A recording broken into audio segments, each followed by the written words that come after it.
Morning all, how we doing? All good? Morning Diamond, morning Stevie. Yeah, DAX filled already. I didn't realise. I took a little short. That was really actually, this short was just to test the signal system, which seems to work. So basically I've stuck the, don't need this one anymore. I've stuck the EA on the signal EA on my VPS, and I've opened this profile on the VPS. So I've got all the indices to scalp running on here with the same magic number as I've got on my VPS. So when I take a trade on here, in theory, the VPS will see the trade and the signal will get sent. But we'll see. It worked this morning, fingers crossed. So I've got two MT4s running now, basically. I've got this one, which basically is just for scalping. And then I've got this one, which is the normal position trading and analysis one. So I can switch between the MT4s, so I can leave this and not touch it. And fingers crossed, this should work now for the signals. But I can't bother to code a Telegram signal EA myself, because there's loads out there, and they're quite complicated and hideous because you've got lots of APIs and web calls and stuff. It's really crap, but the one I found is pretty good and it's free, but seems a little bit touchy, so hopefully I've just got my setup fixed so that it works. So just quick recap on yesterday. I ended up $600 up on the day, after quite a catastrophic drop in the morning. Basically dropped down, that yesterday morning was just shop fest, as you probably saw. Dropped down to about 3k drawdown, 3k loss, which was only £1,000 in the hole, which wasn't too bad.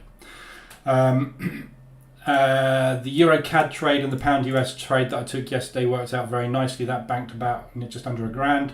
And then I took another DAX there, which didn't work out particularly well. And then I traded the NAS yesterday afternoon. Some of these came through on the signal channel, some of them didn't. So it was a bit of a mess on the signal channel yesterday. Yeah, so managed to get some decent profit yesterday. Had some losers in there, some winners in there. But yeah, ended up $600 in profit. So considering I was down by 3k, I'm quite happy with that. I was going to finish at break even, and then literally the last couple of trades, I just saw it set up yesterday here. I'll show you on the chart actually.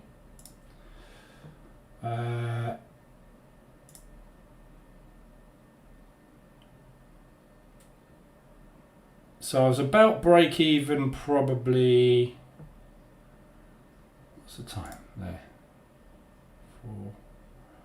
It's probably these, I would imagine. Little footsie loser there. So it's these trades.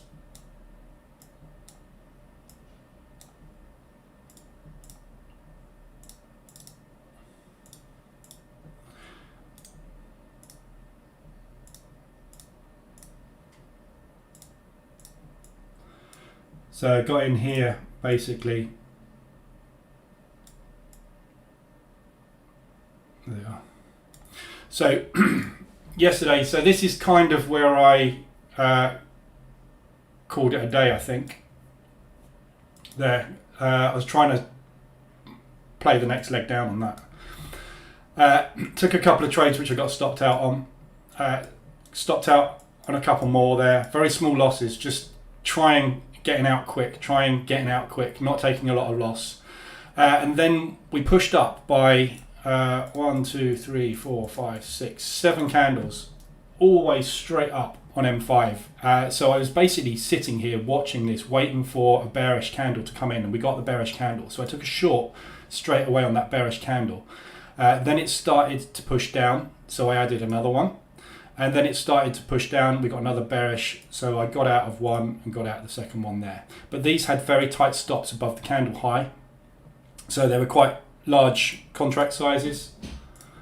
Actually, no, these ones weren't, because it's the UK's. Yes, they're normal trades basically. But that put 700 odd in the bank. So yeah, that's basically how I got back to break even and rescued yesterday. But yeah, horrible day yesterday. Was not happy with them yesterday.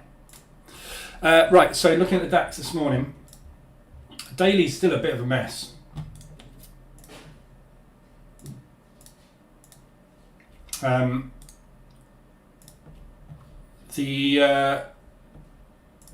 We're still obviously in the downtrend.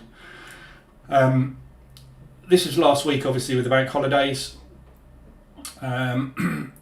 We had that push up and pull back, and then yesterday we pushed down and pushed up, and we're back. So basically, we're just not going anywhere. Is the end of the day. So we're stuck at the moment within this range.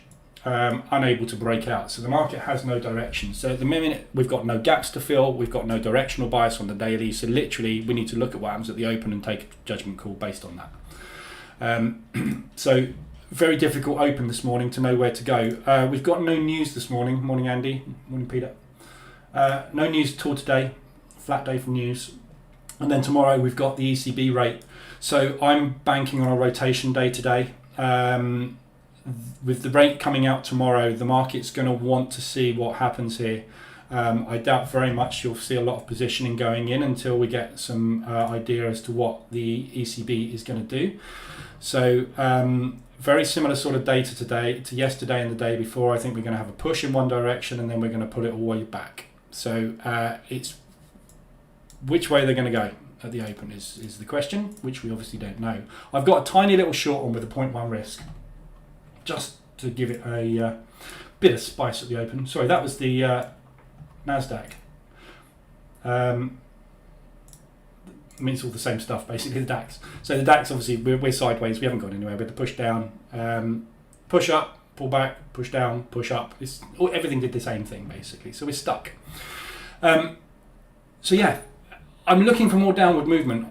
Still, all indices, we're bearish. Looking for a move down, looking for that next leg to start, which we don't seem to be getting kick-started at the moment. So I'm slightly bearish from a just a general market perspective. You got to be bearish, obviously, at the minute. So it's just a case really of seeing what happens at the open. We'll have a look at all the FX pairs in a minute. I'm just going to see what happens at the open, and we'll see where we go from there. So let me put my risk back up to normal. Okay, we're open.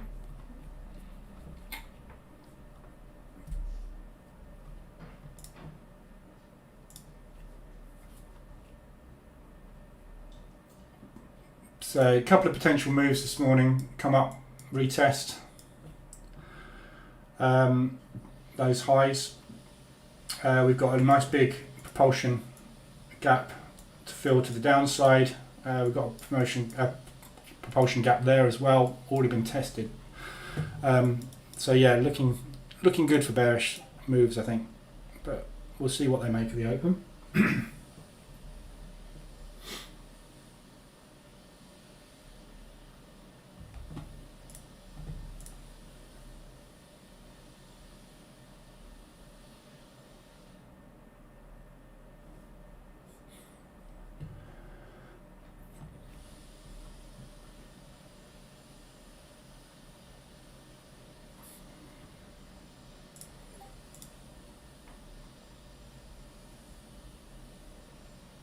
Oh, we've got tick strike on. I thought there was something. I thought it was really quiet. What's going on? Why is it so quiet? Got no crickets.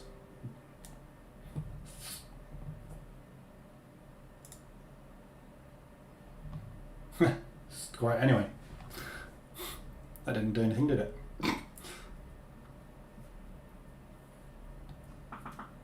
There we go, got sellers coming. Okay, going short one on the DAX down there. That's quite a big stop, that.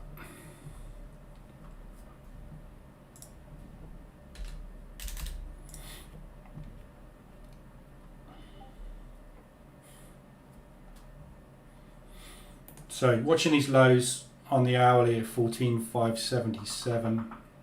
Some decent selling coming in across the board at the minute.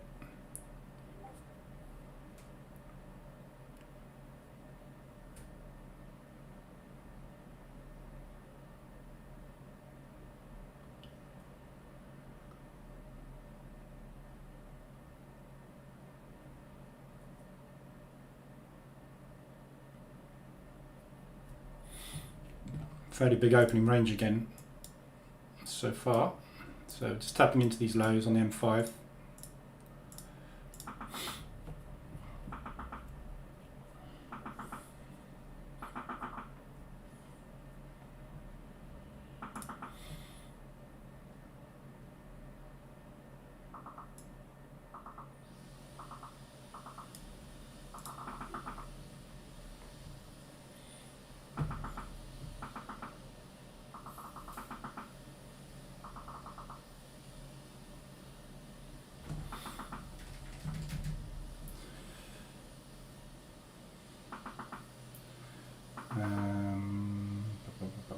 My 2535 divided by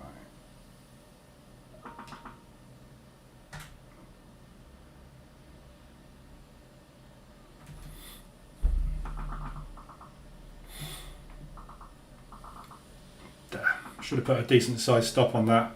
Stop's too wide, not making any money on this move, unfortunately. I should be hit target by now. I had too big a wide a stop on it. Okay, just coming down to retest these lows.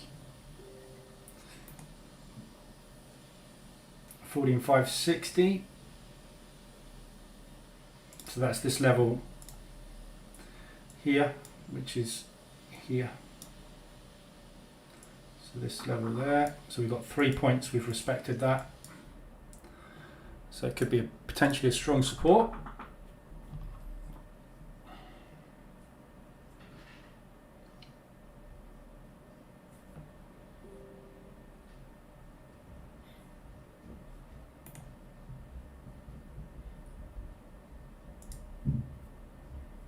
Bouncing off that. Okay, closing that one out. Let's see if those signals come through.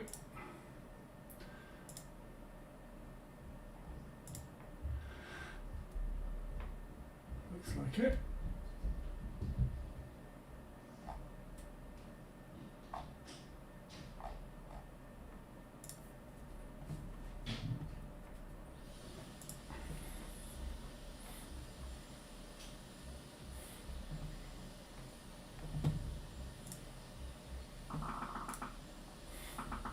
So just watching what happens at these lows. So there's our opening range. Pretty big, wide, horrible opening range to start with. It's just like yesterday, isn't it? Stinks of yesterday.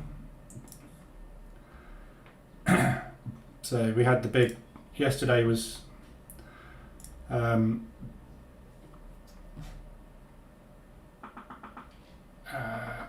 here, wasn't it? So we literally did that for the entire session. Just got chopped a bit, so I'm going to be very cautious today, especially with the Euro news tomorrow. Market's going to be either positioning itself where it wants to be for tomorrow, or it's going to be very cautious. So it's going to play it a little bit cagey today.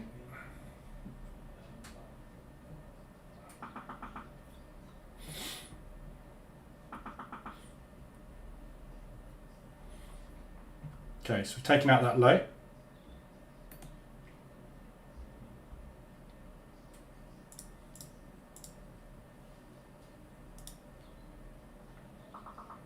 And my MT4 is locked up. There we go.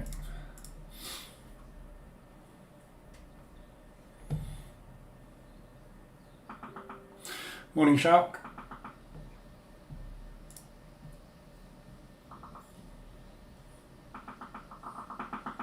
Blimey.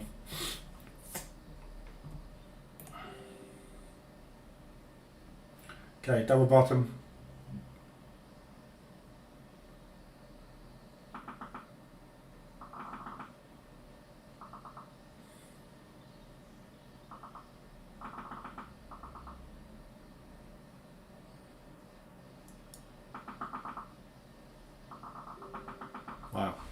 really selling off.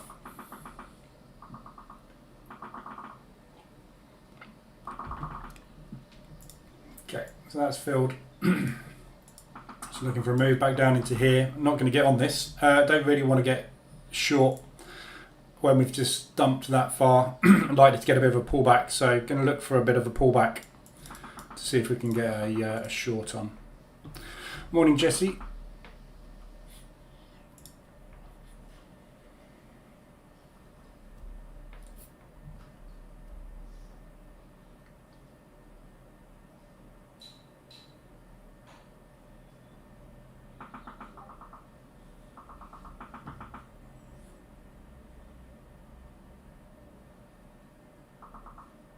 Wow, they're going to do this in one hit.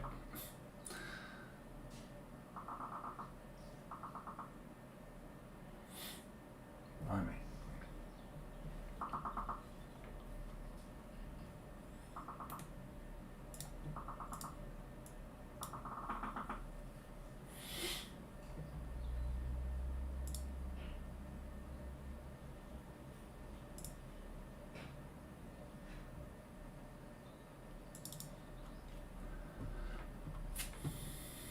Okay, if we can get this low, 14,526, 14,527 basically.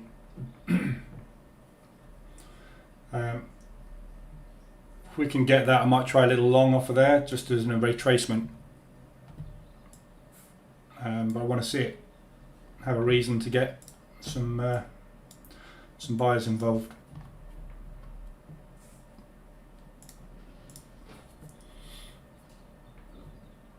That's a big sell-off. Stop the sellers are stopped at the minute, so a little bit of a rest. Going to need to take some profit on this at some point.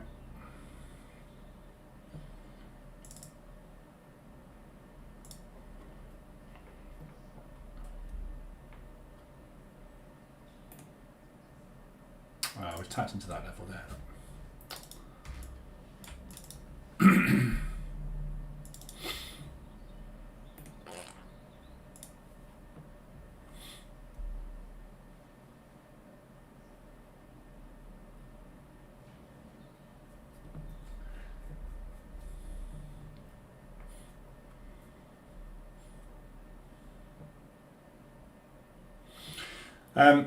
There's no news overnight as well.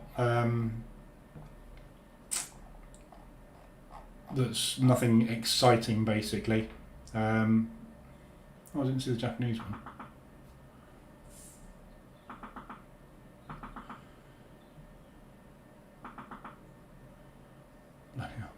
GDP's improving, that's good.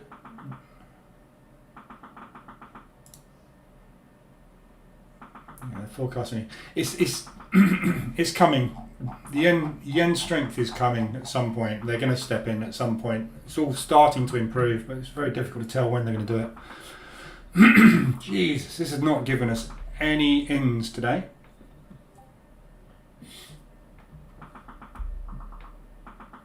It's gone straight for the gap fill, look.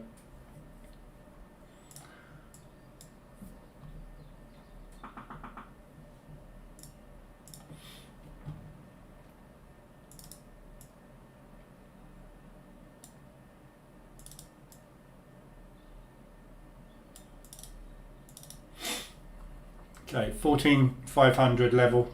Might try a little long out of that. Just going to try and basically play the mean reversion on this drop.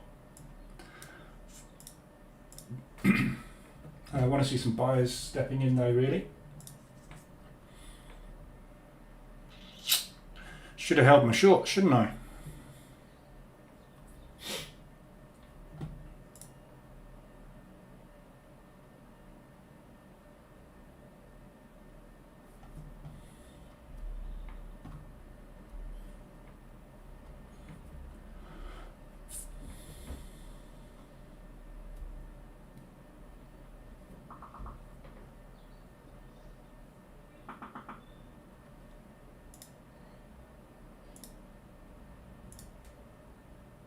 Everything's setting off hard this morning.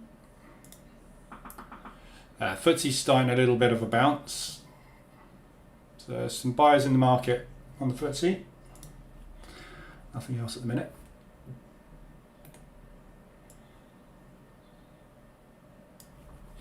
So looking basically, if we can get here,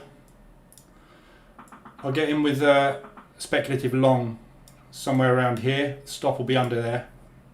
And just look to get some retracement on this. This is at the moment turning into one massive M15 gap fill.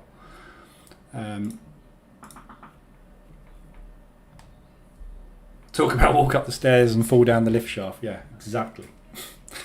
This is why shorting is so good. I love shorting the market because the shorts are always like this. You know, you get something like the yen pairs where they're doing that. When the yen strengthens up, it just goes boom. And if you can time that mean reversion, you just got to hold on, and that's the hard bit, is holding on. Like I say, I should have held this, but you know, you can't hold this, you can't see this. In hindsight, you're like, oh, you know, it's a perfect market reversal alert, isn't it? Textbook. But you know, how often does that happen in real world? It doesn't, does it? Okay, so this is where I'm expecting some buyers to step in on this propulsion move from yesterday. We should see some buyers stepping in here. There we go. So going long one.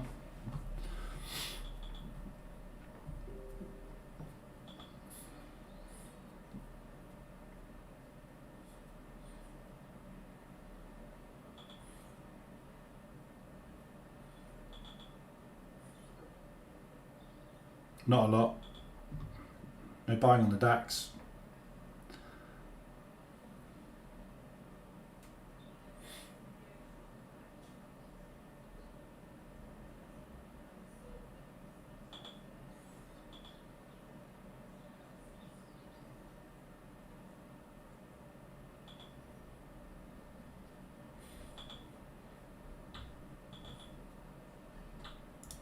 Got one more. Got 44 seconds left on this candle, so I'm just going to see how this candle closes out. Hopefully we'll get a mean reversion off this now. So you're looking for pullback somewhere into the opening range, ideally.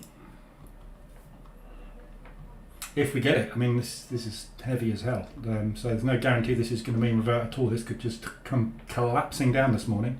There's no news, nothing to indicate there should be a big sell-off today, overnight. But as I say, we've got the Euro news tomorrow, so market, this could be people just jumping ship on the markets just in case tomorrow something happens.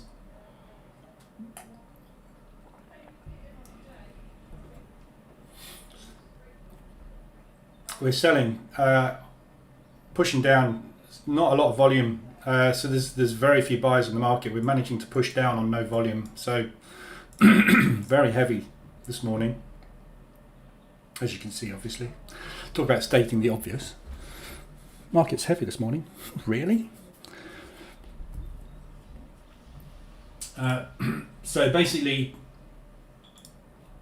I'm not going to be too greedy on this. If I can grab 0.5% out of this move, I'll be very happy. I'm not even sure I'm going to get that, to be honest, but we'll see. So we've now got 2 propulsion gaps put in. So this second move was bigger than the first. So we have got some decent areas where we're probably going to meet some sellers coming through. So we've got 2 very strong zones now in conflict. We've got a buy zone here, we've got a sell zone here, so this is going to become a bit of a battleground down here probably.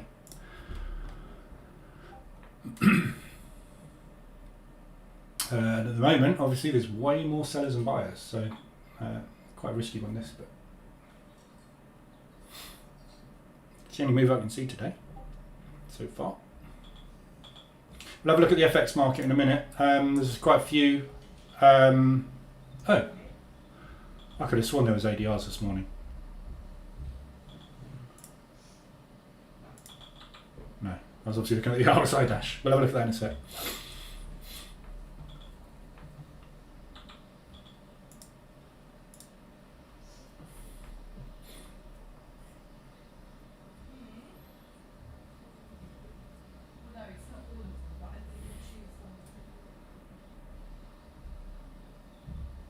So we're getting the odd chirp coming through here, nothing. Either way, really, there's no volume, no buyers, no sellers, nothing. So I've got a feeling this thing's going to go in a minute and push down for another leg. This could well be it. And now we're just going to accumulate and drop. Another 2.5 minutes. See how this candle closes. At the moment we're just indecision.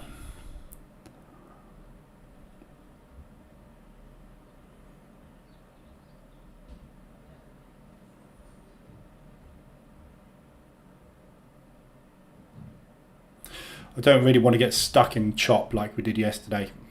We have actually got the breakout today though, so at least we've got a directional bias. But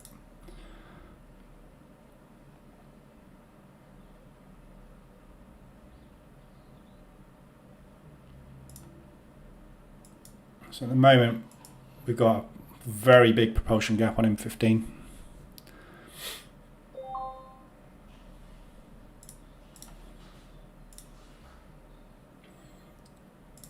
CAD-Yen's just done its weekly range.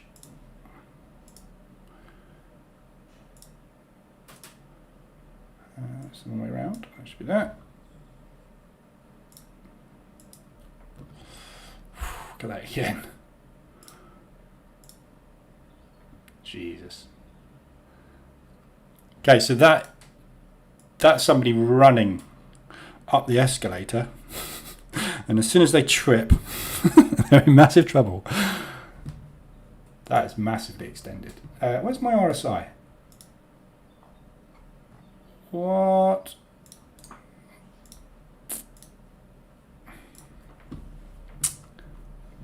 Poof. Look at that. 91. I've got 40 seconds. I kind of want to kill this. I'm not going to kill it. What I'm going to do is just reduce my stops. Ah, signal's not working, is it?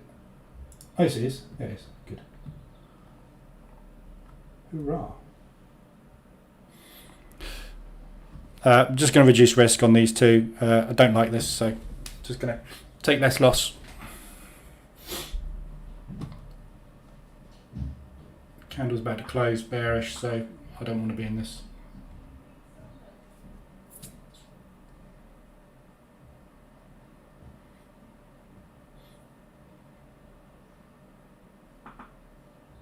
Okay, I'm out.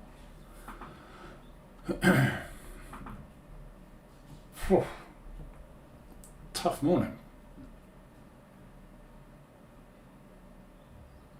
What's my average risk per trade? 0.25%.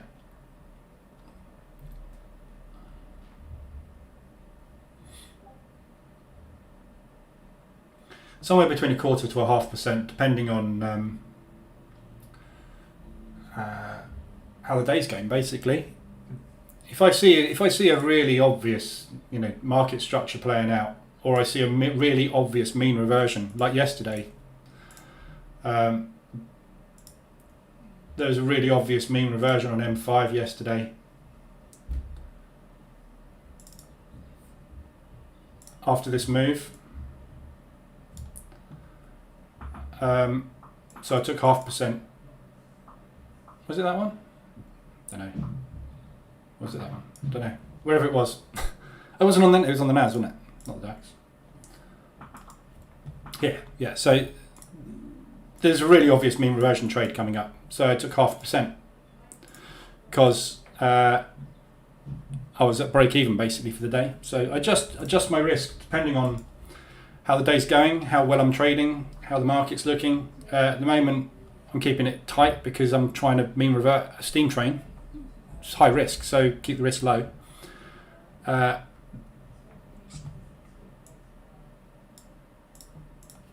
yeah, somewhere between 0.25% to 0.5%. So the original trade idea was here.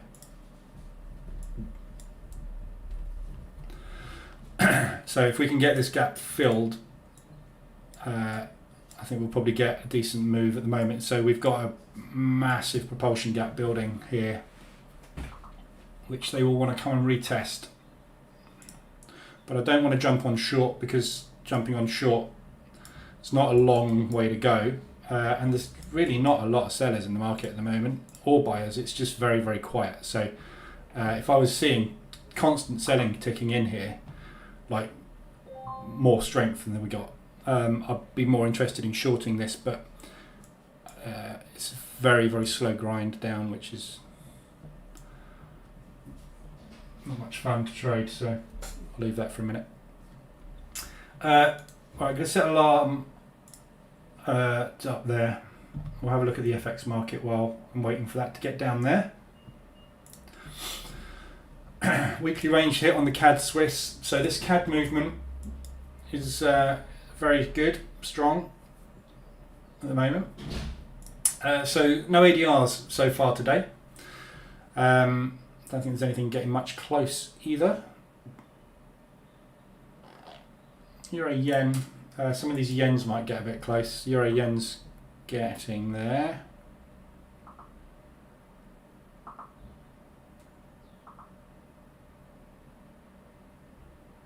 Not a lot else. So US dollar Swiss isn't too far off. So yeah, nothing hit on a ADR. So we've got weeklies hit midweek. So CAD Swiss, again, CAD Swiss, I don't really want to be taking shorts on the CAD. CAD is very, very strong. Oil prices still going up. So all the time we've got this high to aim for on oil.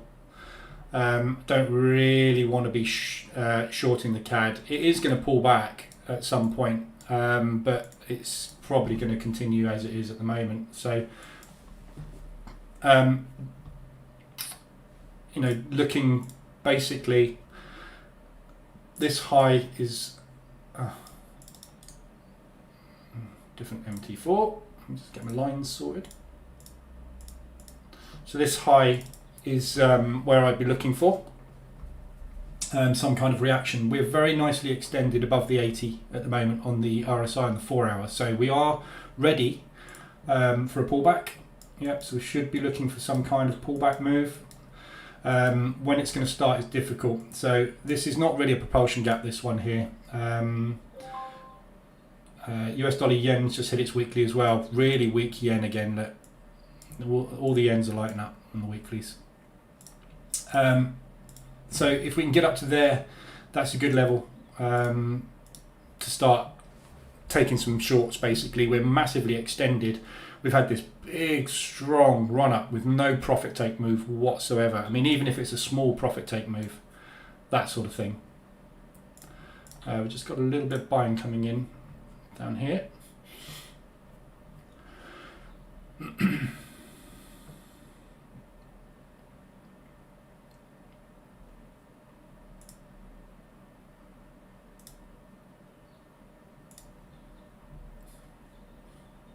Not quite there yet.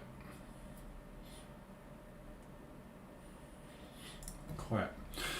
So yeah, CAD Swiss, be looking for some shorts up there. We are nicely extended on the RSI already, but just, you know, you've got to have a really good reason. You need some confluence to get in on the CAD. If you're going to short the CAD with the strength the CAD's got at the moment, you need a good reason to do it. So I want to be sitting at resistance when I get in. CAD yen, same thing. Don't want to be, I mean, just yen dead. CAD incredibly strong, yen incredibly dead. So yeah, mean reversion at some point, and it's likely to be a big one. It's likely to be a big drop, multiple days, but timing it very, very, very difficult at the moment. So I get the feeling everything's kind of, it's like everything's on autopilot at the moment until we get this euro announcement tomorrow, because the euro is the biggest, second biggest currency. It's going to be very impactful across all the markets. We've been waiting now for 6 years for them to change the rates. They've said they're going to change it. So every rate announcement now is like tenterhooks. Is this the one? And you know, they say they're going to do it on a certain date, but that isn't always the case, is it? As we've seen from the Australian this week. So I get the feeling everything's just kind of on autopilot at the minute. And when that rate announcement comes out tomorrow, we're going to get a lot of movement. So I wouldn't want to get in front of this thing at the moment. You've got no support resistance anywhere either. Any resistance, there's nothing. And we've got weekly level coming up.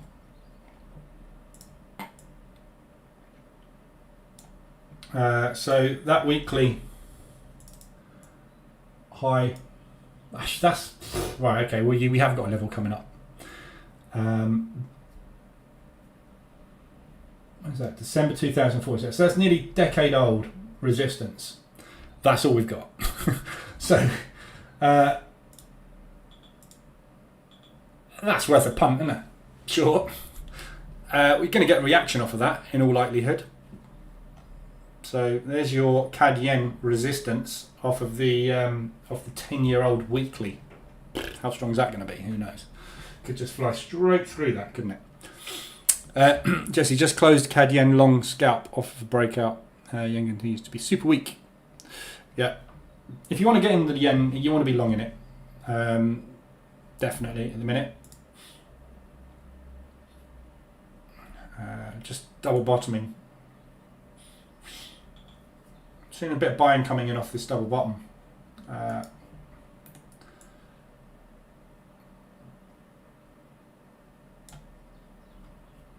Just got 1 minute left on this candle. I'm just going to see if they can actually get this bottom taken out. Doesn't look like it.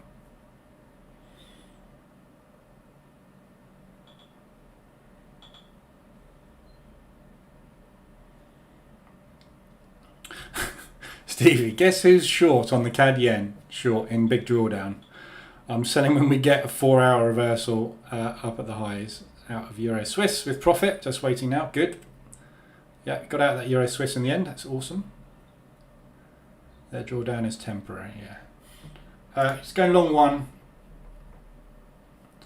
A little bit premature entry. Buy stop above the high, adding in a second position.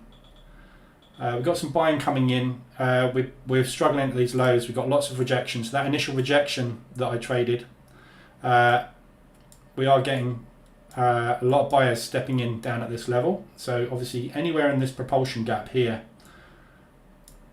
we will see buyers. We don't know where the buyers are. We know they're in here because this is where they pushed the market higher from. So they accumulated and then made their move. If they want the market to continue higher, they'll be adding to their positions in this propulsion gap, promoting it, pushing it higher again. So yeah, anywhere in here, don't know where. If we are going to get more buyers, we are bearish on the market. So it's just the speed this has come down. I think we do a little bit of a pullback into this area somewhere, but at the moment, here they come sellers again. Look. This is where I wish I'd listened to myself and waited until we got down to that level that I wanted to get in at, rather than just trying to jump in when I see some bullish price action. I didn't wait for that candle to close. Yeah, it closed bearish. Yeah, this is why we wait for the candle to close, but it's quite hard to do, isn't it? It's getting bought up again down at the lows. So that was a little flurry of sellers just taking out these lows. Buyers stepped straight in with the limit orders down there. So should hopefully get a little bit of a bullish price push off of this. Right in the area. Stevie, what got you into a CJ short? About 300 pips ago, selling. Yeah, so basically, obviously playing a mean reversion trade. But I have been saying, Stevie, do not short the yen. Anything against the yen for weeks. I know it's hard. It's hard not to. It looks awesome. It looked awesome here. You got a flag. What can you do? This is where fundamental bias comes in, and understanding the economic side of things of the market, which is very hard. I don't fully understand it. You don't need to really fully understand it. You just need to know what is likely to be strong and what is likely to be weak. If you just read this every day, you will get an idea as to what happens. But Still pushing a minute. But yeah, CAD yen right there. If you want to get, if you're in a bit deep on drawdown, Stevie, this is an aggressive drawdown control spot. So M15 or M5, probably I would wait for M15 if you're in drawdown. Don't expect this to hit to the pip. Expect it to hit around here somewhere. So when you see some bearish price action coming in, M5 reversal alert is pretty much the same as the M15 at the moment. So when you get a structure break on this, you could either get in aggressive there or wait for a retest to get in aggressive here. That would be my preferred way, the way I prefer to do aggressive drawdown control is wait for the reversal alert, and then while we're retesting I get in. I don't wait for the retest, I get in while we're retesting because the stop is tiny. If you get in here as opposed to when the retest happens, you're missing all that stop. So that's where I'd be looking to get in after we've got a reversal alert and retested, while we're retesting. So CAD yen and CAD Swiss, obviously they're pushing up. We've got a good level on the CAD Swiss as well there. Pound Swiss, also done weekly. I'm looking for shorts on this one. We got an ADR hit on this, which it's just continued to scream through. We've got this massive propulsion gap which we're retesting now. We're in it. So at some point in here, if we get an ADR hit in here, we're likely to get a move down. Boris didn't do anything. Market is still short on the pound. It's just we had this big drop. The Swissy powered up. So we're just pulling back into basically here, waiting for next leg down as far as I'm concerned. So anywhere around here is good for shorts. We're extended on the RSI.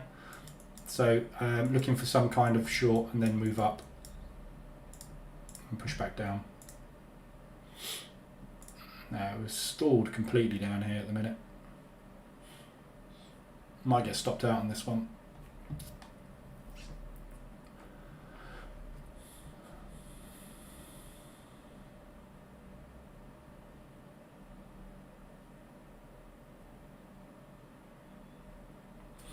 Uh, 106.4, 107.2 levels I'm waiting, yeah. What's the name of the trade management tool you're using? This one you mean? Or do you mean the Trade Manager dashboard?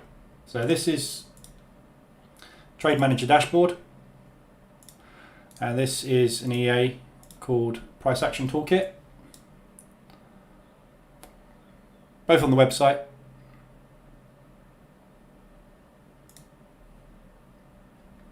Links in the Telegram group, basically. Bought a couple of your tools, but haven't seen this trade management. I haven't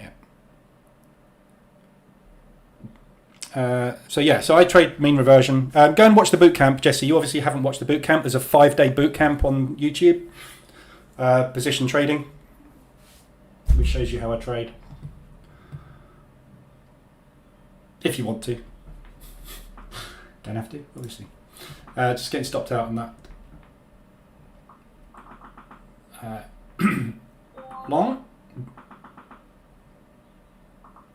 Well, should be getting stopped out on it.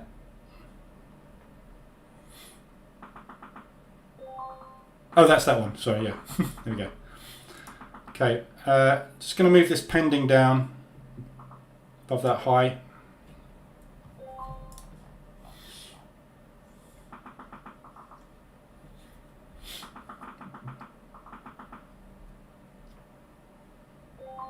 Just cancel that alert off. Okay, so this is the area that I'm really interested in down here.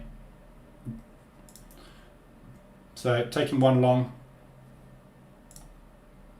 stop below this wick. So I'm looking for them to come and retest this wick, which is where this propulsion gap moved from. So giving myself a bit of room for them to do that. I'm only going to try this 3 or 4 times, 1%. Try and get this mean reversion in. If I don't get it in 3 or 4 trades, I shall stop trying.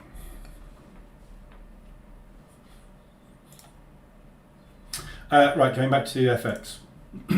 It's not exactly moving at a rate of knots, is it?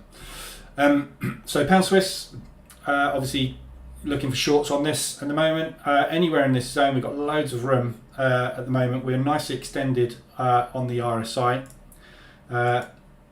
There's plenty of room up to ADR today, and ADR is pretty much spot on getting that gap filled. So we may well get a little bit more upside on this today, but again, like I said, it's, you know, we're against the Swissy. There's not going to be a lot of movement on any of the euro currencies, I don't think, at the moment ahead of tomorrow's news. So I think we may well have hit. You can see, obviously, we are quadruple topping here. We've hit the highs on the pound Swiss, so it doesn't want to go any higher at the moment. We're more than likely just going to go into rotation on this. But I would be looking shorts. So we're nicely extended. Even if you just get that sort of level of pullback, there's still a nice profitable trade in there. It's just you're not going to really get a decent reversal a lot on this because it's just accumulating at the minute. So break of these lows, really. Playing it back down somewhere into potential support. Really all I'll be looking for on that at the moment, but it is very nicely extended. Obviously we're looking for shorts. If you want to hold it, next leg down, really. So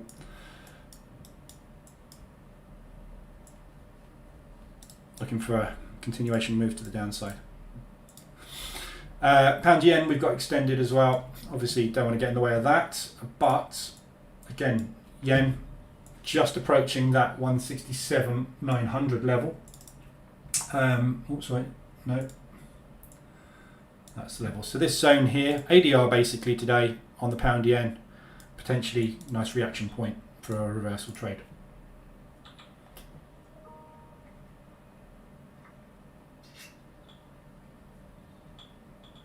A little bit of buying coming off the lows now, which is good.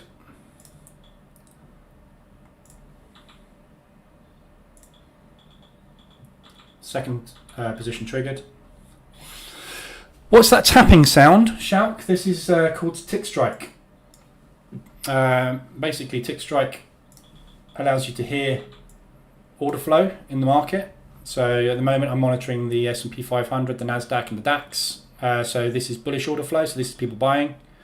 When it goes red and makes a flappy noise, that's people selling.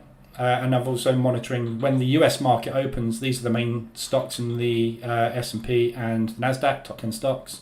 So I monitor those basically. So when you see buyers buying loads of stocks and strong index movement, you know you want to be buying. So at the moment you want to be buying.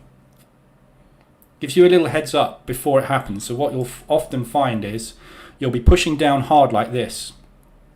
And as price is coming down, you'll see these light up green, indicating that people are buying the lows.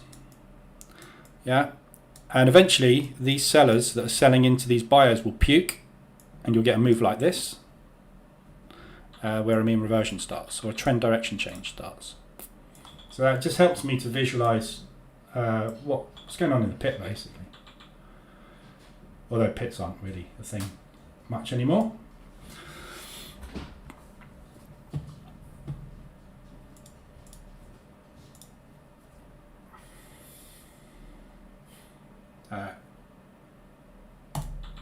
Closing one. Go and break even on the second position. This gets me back to break even, see if I can get a runner off of this. I'm just not sure how far we're going to tap in. So we're tapping basically into the propulsion gap now. Not quite sure how far we're going to get into this before the sellers start to come in. So I'm just keeping an eye on, obviously, the sellers. What I don't want is basically a small pullback, i.e. tiny flag break, and a continuation back down to here. So just banking one just to get some money in the bank. and protect that. So it's risk free. It's either going to work or it's not. If it doesn't work, I've lost nothing today. If it does work, I'm done for the day.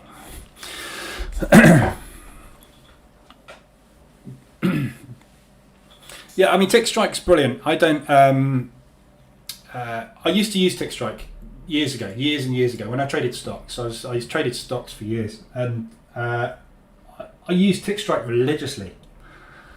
And obviously, when it all kicked in with the with COVID and everything, and really since the Ukraine crisis has kicked in, I've moved over to scalping and short-term trading a lot more than I was before.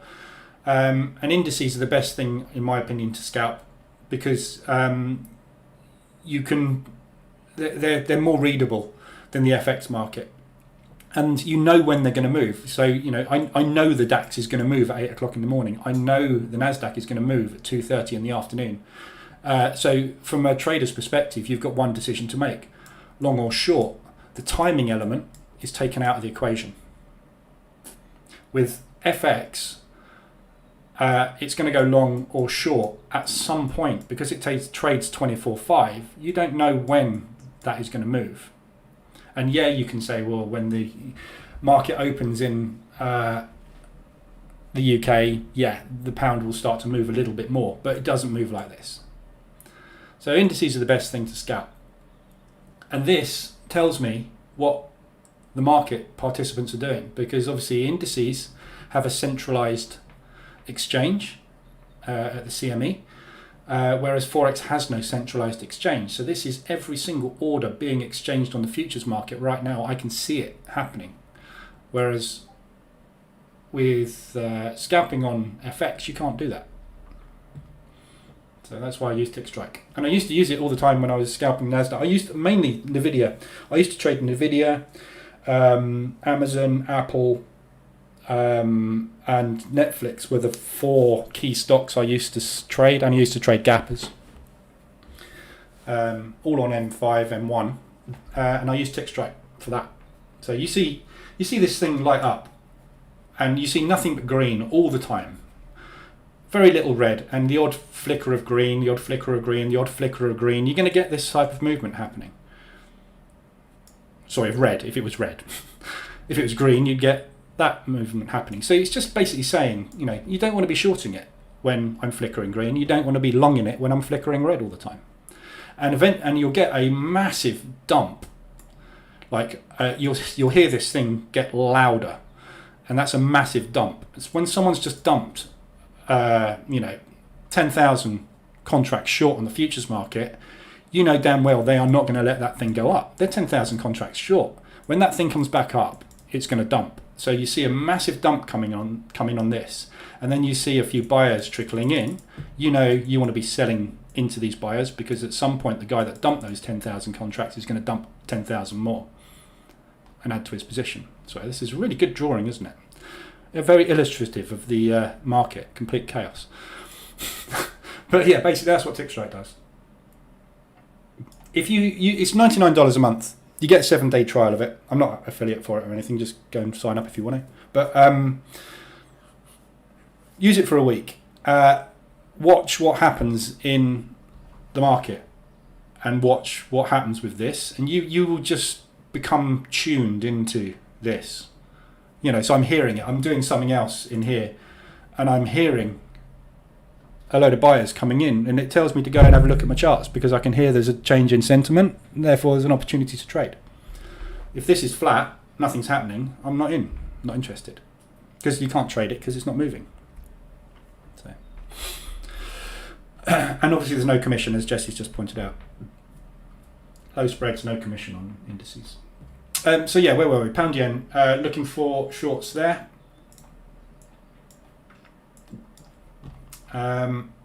Nicely extended. We've got a profit take move. Everybody that's bought since we broke out here, everybody that's bought in here has got to exit these positions. To exit those positions, they need to become sellers. As soon as they become sellers, the sellers will step in and we'll get that elevator shaft. So when we talk about climbing up the stairs and falling down the elevator shaft, that is everybody that's climbed up the stairs exiting their positions, and everybody that's seeing these people exiting their positions going short. And that's what creates that cascade effect. So resistance is coming up. So there's all of these weekly range hits on the ADR dash at the moment. These are all coming up to key levels today, potentially. So yeah, US dollar yen. Again, this one's off to the moon. Need to go back. Can't even go back. You take your pick on this one when this is going to turn. My guess is 135, because that's what the Bank of Japan have said that they are happy for their currency to go to.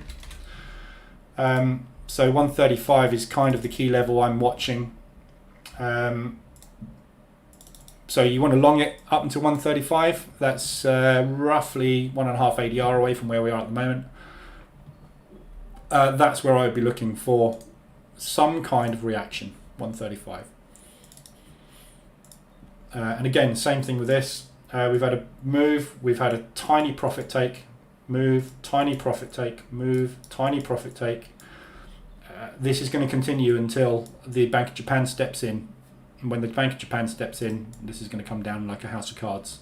So position trading wise, for a mean reversion play on this, if you're not in any of these yens at the moment, you could start shorting now. You've got 1.5 ADR. You're not going to get into more than 2 to 3 positions on this before it hits 135. So it's a really good time to start shorting, but you're going to want to hold on potentially all the way back down to 130 on it. We'll see. Jesse, do you find it also useful if, say, you're trading only NAS and have it alongside the actual M1, M5 chart? Yeah, well, this is always here. Yeah, people selling now, so I'm likely to get stopped out on that trade. Yeah, I always have this up when I'm trading indices. The NAS, basically, the reason I have the NAS, the S&P, and the DAX up, yeah, because I trade the DAX in the morning, and I trade typically the NAS in the afternoon, although I do dip into the DAX as well. The S&P, the NAS move together, and to a certain extent, so does the DAX. So, looking at these, we've got the DAX, the NASDAQ is pulling back much more. The S&P will be very, very similar to the NASDAQ, and the Dow will be very similar to these. These are the US markets. So top 100 tech stocks are in the S&P 500. So if this moves, it makes sense that that's going to move, obviously. The Dow, a lot of the tech stock are in the Dow as well. But the Dow is the 30 most powerful stocks, which are in the S&P. So if the Dow moves hard, it's going to drag the S&P with it. So all three of these, the NAS, the Dow and the S&P, will move in tandem, as you can see. Yeah, they all look very, very similar on the chart. The DAX does very similar things as well, because when people are buying stocks, they buy sectors. So if you're going to buy the oil sector, yeah, you're not just going to buy the oil companies in America. You're going to buy oil companies in the UK, you're going to buy oil companies in Germany, you're going to buy oil companies in France, everywhere around the world. You're buying the oil sector. So if there's a load of buying on oil stocks, all of these will move together.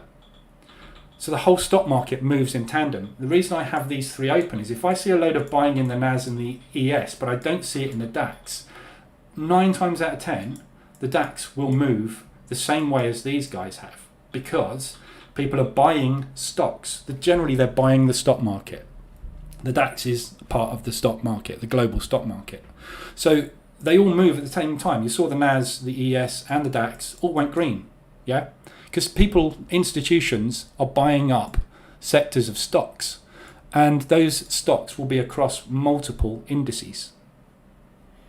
So it helps you, it gives you a gauge. So if you see this moving and this moving during the during the London session, the Frankfurt session, and this isn't moving, you'll usually find the DAX will move along with these guys. So that's why I monitor all three. If I find one is selling hard and the other two are buying hard, that's divergence. So I know that there's a big move coming in one direction or the other. I don't know which. So I'll have a look at, are we at decent levels on stuff? Are we getting to a point where something might flick direction. We might get a mean reversion move. So that gives me an indication of there's instability in the market. If one of the markets, if the US markets are getting bought up massively and the European markets are getting sold off massively, we've got a spinning top or a doji decision there, haven't we? Indecision in the market. What happens after a doji usually? A reversal. Yeah, we push up, indecision, pull back. Yeah, so when I see one going one way and one going the other, it gives me an indication, actually, maybe we should be looking the other way. The other way I use it is for what we call absorption. So if we see this moving down hard as we did this morning, yeah, and a load of sellers coming in here, this thing's lit up red as you like, it's constantly red, yet we are not making any movement down. What that means is that the market is selling hard. There's tons and tons of sellers, but there are more buyers because the market is unable to push lower, which basically means all of the sellers are being absorbed. So if this goes red for a long time, but we don't make any movement down, it tells me that there's more buyers in the market than sellers. So I want to become a buyer, which is exactly the play that I've done here. But you want to look at levels, use it in confluence. You can't just go, this has gone green, I'm going to buy it. You want to buy it when we get to an area of interest, somewhere the market has stopped previously, yeah, somewhere it's moved from previously. These guys that bought here, remember I was saying about the guy that dumps 10,000 contracts into the market, this thing goes green. That's what happened yesterday. This thing lit up like a Christmas tree green and it flew for half an hour. Do you think the guys that have gone long here are wanting to get out here? No, they're probably going to want to get out somewhere up here. They're playing the long game. So if market comes back to their area, they're going to add some more to their positions because they want to push the market. They're buying. They've been told to buy up a sector on behalf of their clients. So they will buy up when it's cheap. They bought it there. If it goes up and it comes back down to that level, they'll buy it again because they've been told to buy it as cheap as they can. This is cheaper than this. Let's buy some more. This is why these propulsion gaps work. This is why this is happening here. And this is why I'm getting out of that position. Yeah. So it just gives you that extra just kind of view or feeling for the market. It's all about feeling the market when you're scalping, I think. You know, this is what I said yesterday. It's so hard to teach scalping. Technical analysis is easy. Scalping is very intuitive. Yeah, that's a short. Yeah, we tried for the last 15 minutes to push up above this level. We weren't interested. Now the sellers are coming in. Want to be going short.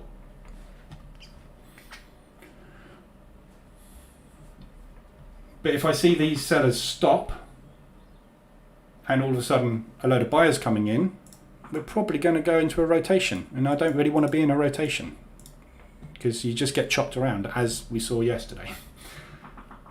But as long as this keeps, you know, dumping orders. But if it keeps doing this, yeah, if this keeps dumping, but we don't get anywhere, i.e. we dump, we pull back, we dump, we pull back, we dump, we pull back, it tells me that the buyers are sitting here absorbing all these sellers, and at some point when this goes green, it will pop. So I want to be out.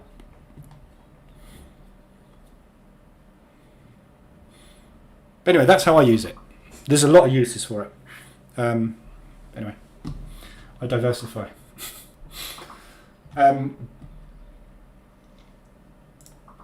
So initial target on this, just looking at these lows at the moment. I've got a feeling we're going to go into a kind of rotation, so I don't really want to get too greedy on these at the minute.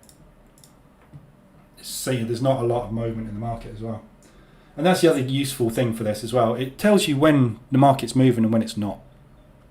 So, you know, if this is not lighting up, you don't want to be in. See? Flurry of orders. Pushed up. So there's no sellers in the market.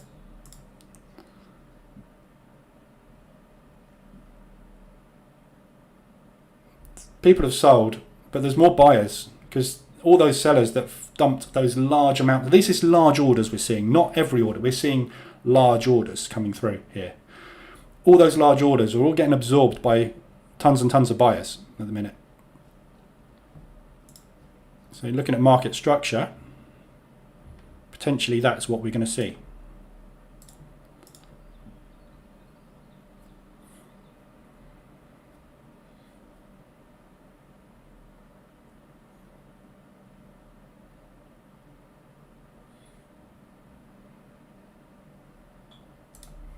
Some buyers coming through, so exiting that position. Again, another use for that. That just confirms what I think is happening. But what I've got a feeling is happening is this, which means I just don't want to be in it at the minute. So I'm just going to leave it for a while. Let's go back to the FX. So yeah, US dollar yen, we've got 135 level, looking at that on that one. DAX. Symmetrical triangle formed on the DAX. Peter, what time frame?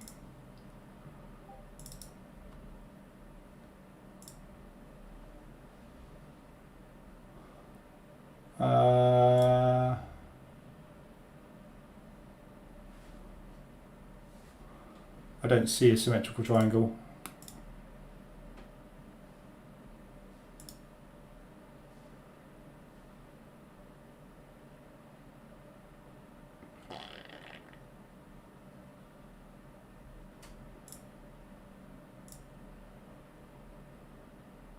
I can't see a symmetrical triangle.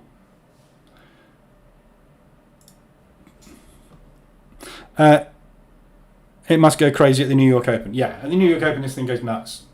The whole thing goes nuts. This all goes nuts. This all goes nuts. This lights up bright red or bright green. And another really good way of using this. If this thing lights up red or green and it flies up like that and then it goes totally quiet and the whole thing retraces back down without the opposite happening, you know this is just a fake dump and it usually goes completely the opposite direction. Exactly what happened yesterday on the DAX.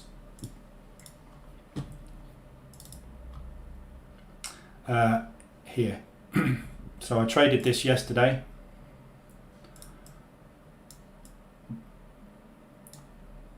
So we opened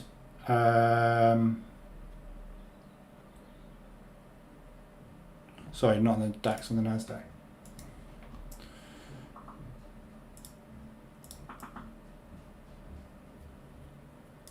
So we had this massive down movement, and then after that down movement it basically went back up again and then it flew.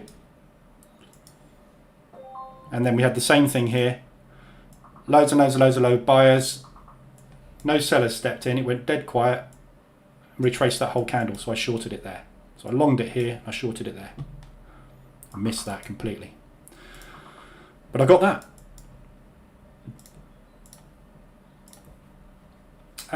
Sorry, so Peter, M15. I mean, if there was a symmetrical triangle, it's invalidated now anyway because of this movement. But I can't see. I can just see a channel. I can't see a triangle anywhere. I mean, that's not a triangle. That's. I can't see one. You have to show me what you're seeing. My chart might be different.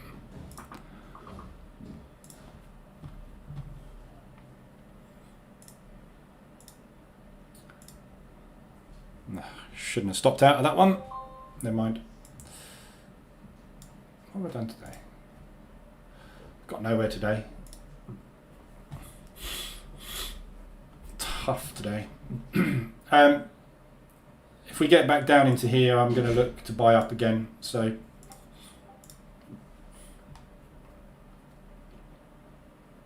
I don't really want to short it into this support. We've got two supports coming, so I don't really want to be shorting it into these levels. I'd rather be longing it out of these levels. You've got much more room to the upside than you have to the downside. So, right, let's look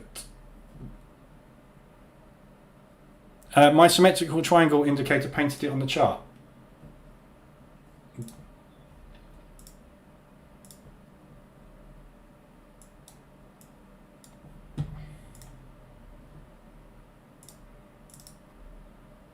Last symmetrical triangles I've got back here. There's none there. As I say, your chart's probably different. If you're using a broker that hasn't got pre-market data, your chart's going to look totally different to mine. So the last one we had was a nice upside break from this. A downside break from that. But I haven't got any here. Because we need that. I haven't, as you can see, I've got an upward channel on mine. If this now was to do that, that would become a symmetrical triangle there. Be 1, 2, 3, 4, 5, break.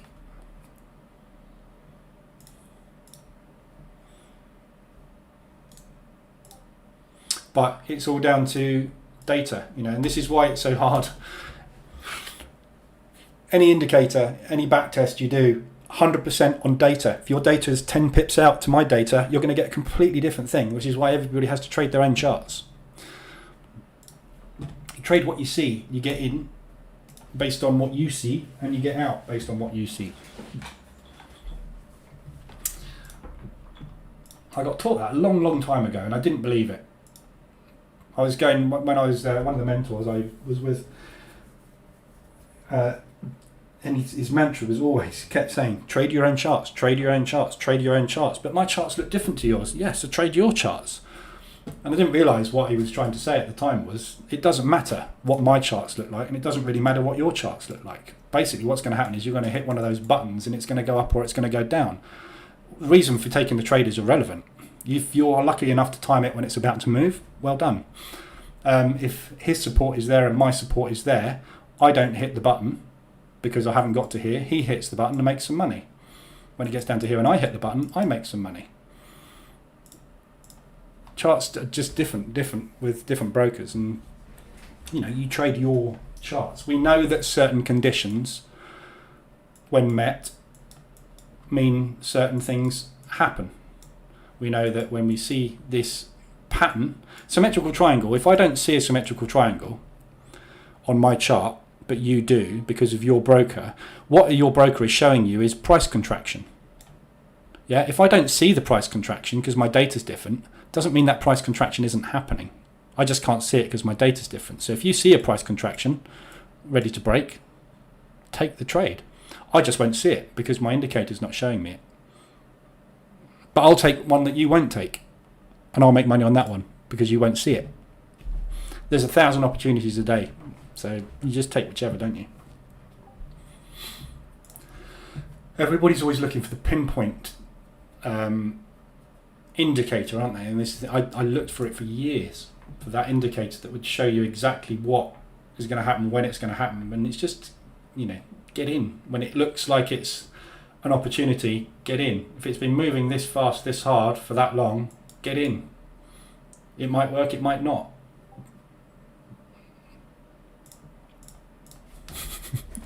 I'm so relaxed about trading, aren't I? Everybody says you make it look so easy. It's like, well, I just don't care. I've come to the realisation that I can't control it.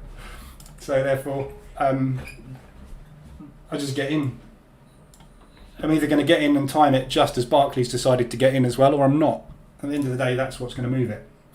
ADR hit on US dollar yen. So again, difficult one to trade short. I'd be worried about shorting this. We're not far away. I've just got this stuck in my head because Kuroda said he'd be happy for it. That's why it's stuck in my head, and I get the feeling Kuroda might let it go there. We're going to be dependent on US dollar CPI on Friday, moving the market. We've got nothing on the US dollar. We've got unemployment claims which won't do anything. So we've got nothing moving the market really until Friday with the US dollar. So if CPI can move, CPI? Peace. What is it on Friday? Yeah, it's CPI. If CPI can move us up there on Friday, that's where I'd like to get in.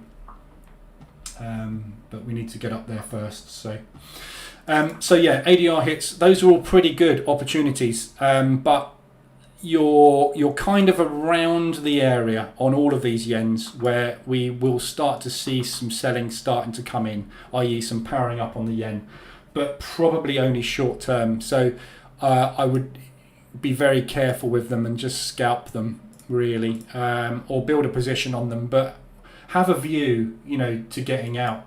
So on the CAD yen, draw a line in the sand, say to yourself, I'm going to get in on this 106,500 on the next reversal alert, and I'm going to give myself 3 trades. If I don't get where any signs of strength on the yen in 3 trades, get out, take a loss on it, and just move on to the next. But give yourself wiggle room on it, of maybe 1.5 ADR. It's shot at some point, and this is the thing. Timing is the bit we cannot do. We cannot time the market. We don't know when the institutions are going to dump a load of buy orders into the yen. We just don't know.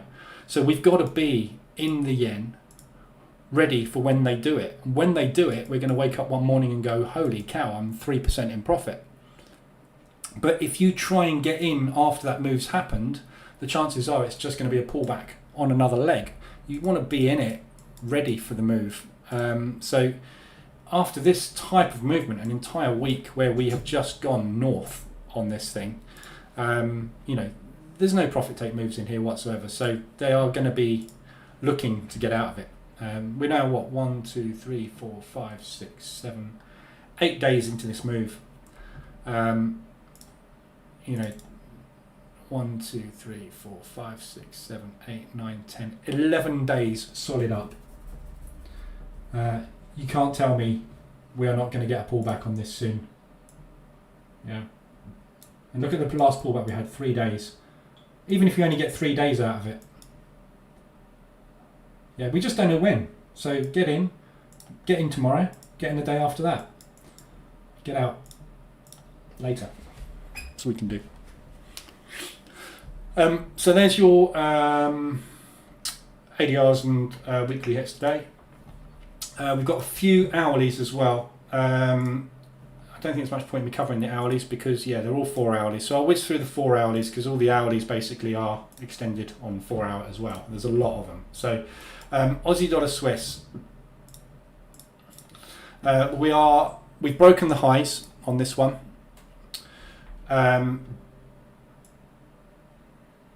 We've pulled back into this propulsion gap. So this is the short that I took before I went on holiday. That was the next one while I was away, and we've just broken up above this level now. Or was that the one I took on holiday? I can't remember. Before I went on holiday, one of these two I dropped. I took one of these peaks. I can't remember which one it was. We're very, very nicely extended again. We have just taken out that high, so we've made a new high there. This looks like a lovely liquidity run, and I would expect us to start pulling back now on this. We are still bearish at the moment, but we're right up at those highs. We're very nicely extended on the 4 hour. The Aussie dollar is fairly strong off the back of the rate announcement. So it's a decent amount of movement to the upside we've had on it. So I would expect us to start getting some kind of pullback on the Aussie dollar at some point soon. The market didn't go mental about the rate announcement, did it? So we didn't get a massive movement off of the rates. So I think we're probably going to get pushed around by the other currencies now for a little bit and have a little bit of a breather probably on the Aussie. So look for levels that may have just been swept for shorts. So looking at this on the 4 hour, nicely extended, dropping down to M15. There was your entry during Asia this morning. We haven't quite got up and retested it yet, but dropping down and looking for short opportunities. That's not the most extended at the moment. Obviously Aussie yen is the most extended. If you look at it on M15, you can see how much we are starting to so there's your rate announcement. The market completely undid the rate announcement and wasn't bothered. We've pushed up, we've just taken out the liquidity at those highs, and we are double topping at the moment. So looking good. Reversal alert, you've had the retest on it. It looks like it's starting to roll over.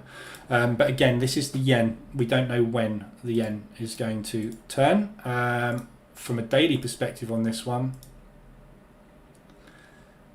yeah, there's not really obvious levels here. We've just taken out the monthly highs, so last month's high rather. Euro yen monthly, it's just been hit. So if we get a break back down below that level here, so basically it's a break of the Asian low today. If you get a break of the Asian low, I would say that's probably confirmed short. In fact, if you want to go down to onto the hourly chart, yeah, so it's basically the retest on the hourly. So as soon as we break back down below there, you'll get your retest arrow on the reversal alert, potentially a drop. But look at what you're trading against. Yes, just be careful. If you're going to scale into these as positions, do not get in fast and hard. Get in 3/4 to an ADR apart on your positions, and when it goes, it will go. We're just playing the waiting game on these, but we have massively extended and embedded on 4 hours, so looking really, really good.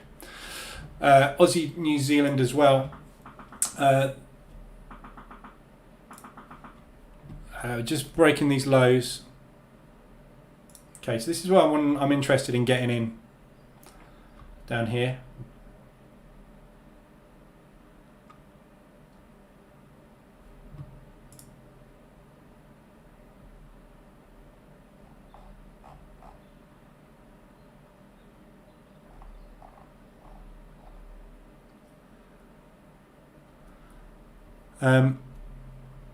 So I was just looking at another chart. So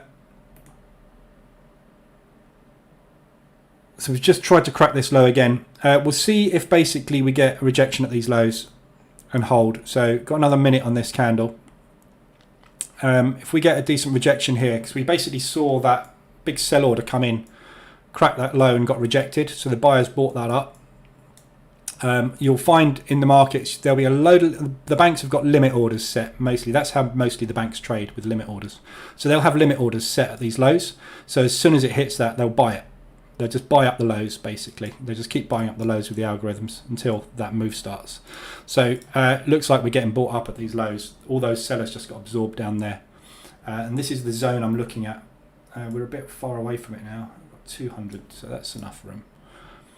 So I'm just going to wait for this candle to close.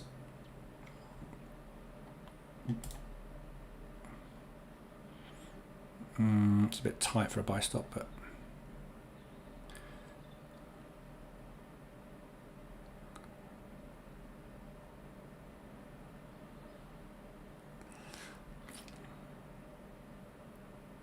just waiting to see if we get a flurry of buyers or sellers coming in. Which we're not.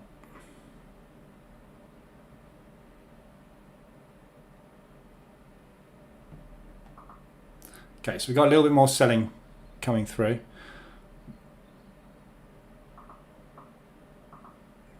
Okay, so we've just retesting these lows. So I'm just going to put a buy stop above the highs. So if we're going to retest these lows and reject again, that's going to be a good sign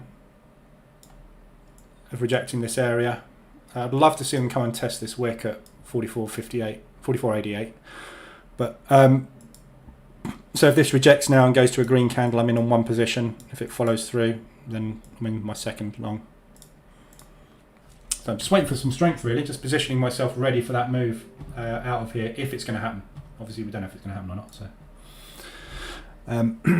So, Jesse. So when they do, it's going to gradually show on shorter time frames, more red bars forming, closing below previous lows, trend line breaks. Yeah,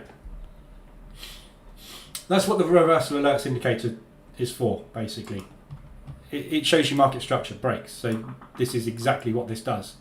When this turns orange, it means there's been a structure break. So that's a confirmation of selling pressure. So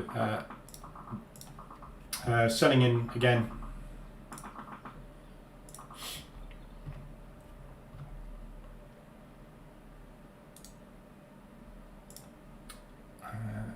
Just going to cancel. So I want to cancel that pending. This is exactly where I'm looking for this wick test to happen. There's quite a lot of sellers came in there though.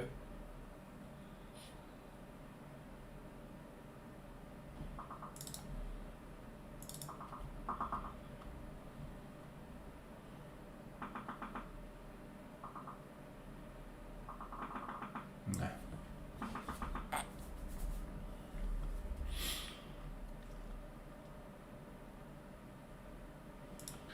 So this zone here is where we accumulated before the break. So we'll see a load of orders sitting in here. Difficult to tell how far it'll get into it, but I'm looking just watching to see if we get a rejection straight off of that wick here. So close back above that level basically on M15. Some kind of bullish engulfing or rejection bar and a little bit of buyer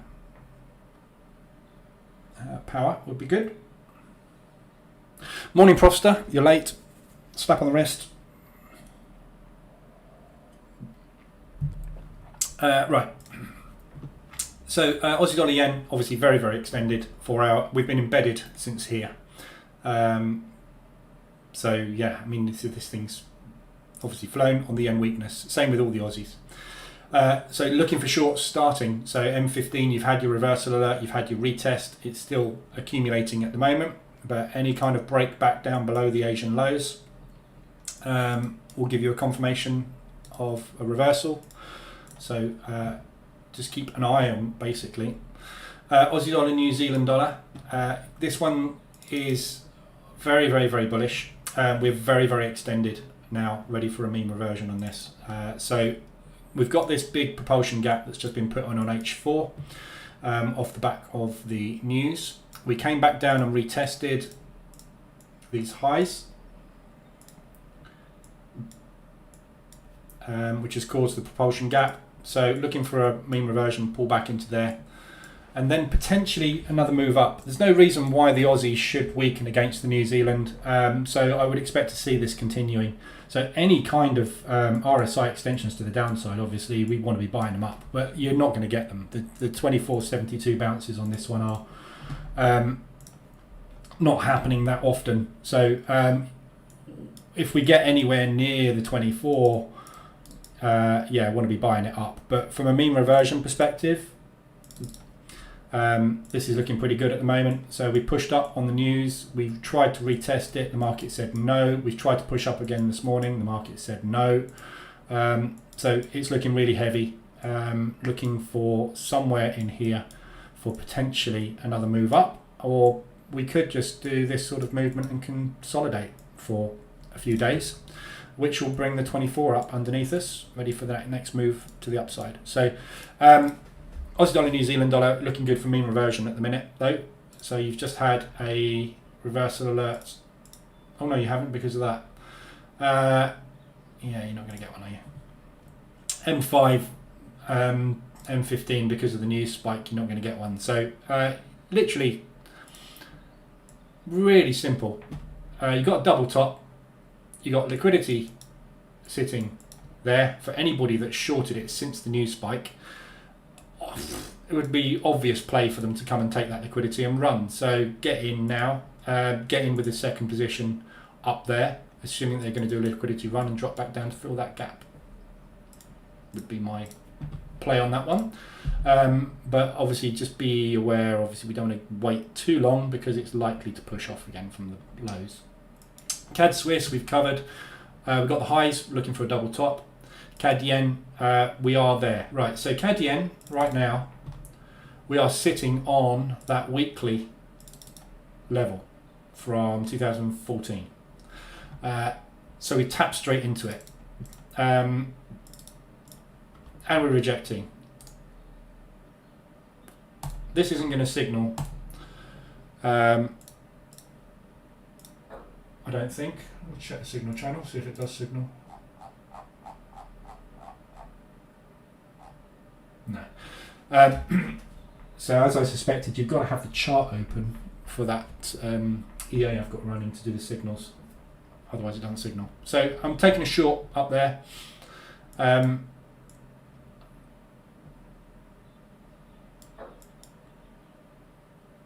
going to give this a bit of room. I'll give it 350. And I will add to this as we come down. If we come down. So this is either going to work. It's either going to completely ignore this weekly level. It's going to hover around here for a bit and muck about and then drop. Or we're just going to get a reaction soon where people are going to start to step in and push this back down. If that happens, I'm going to add in scaling and look for some kind of decent reaction off of those highs. We've got so much room on this. Not expecting really this to be yen strength, more a bit of CAD weakness to give us this move back down. But look at the daily. I mean, we're now what, 1, 2, 3, 4, 5, 6, 7, 8, 9, 11 days up. This thing's got to have a rest. I think where my stop is, I've got enough room probably for them to push up tomorrow if they need to. But if it continues, it continues. It's an idea, but it's an idea which has potentially got a hell of a lot of profit off the back of it. So looks good to me. Massively extended on the RSI. We're extended on the daily, for God's sake. Yeah, I mean, it's going to come down at some point. Just don't know when. Here come the buyers. In one.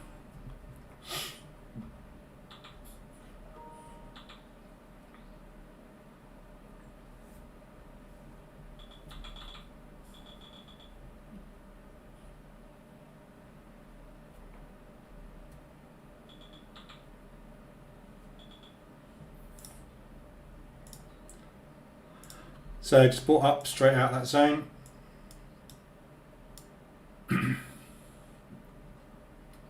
So looking for a pullback into the propulsion gap.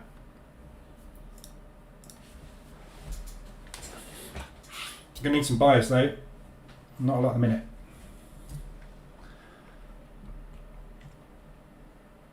Of course, the one thing this doesn't tell you is whether or not the buy orders we just saw coming in there are profit takes off of the downward moves, ready for them to add to their position short, or whether it is sellers running out of steam and buyers taking over.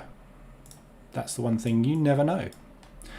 When you get a move up, you don't know if it's a profit take or whether it's a official buy move. That you know after the fact, which is why hindsight trading is so easy. Hard right edge, different kettle of fish. So looking for some green over there, see if we get it. So yeah, CAD yen going in short one. I'm just going to post that in the signal group, one sec.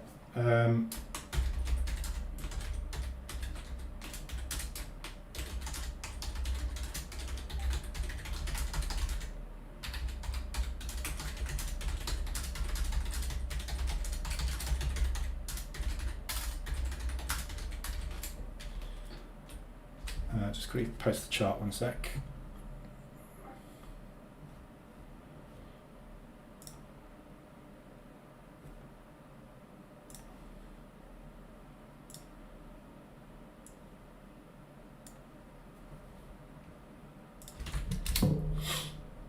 Okay. So yeah, there's CAD yen. Swiss yen, I mean, it's solid up. We're getting 1 bar pullbacks on the daily. We've just broken new highs. Again, not stopping. We've got the one thing we have got this afternoon that could move that CAD yen specifically is oil this afternoon. So we've got oil inventories this afternoon at 3:30. So if we get negative oil inventories, we may well get some downward movement on that CAD yen. So it's got that going for it basically today. That's the only news we've got is obviously oil, which is every Wednesday.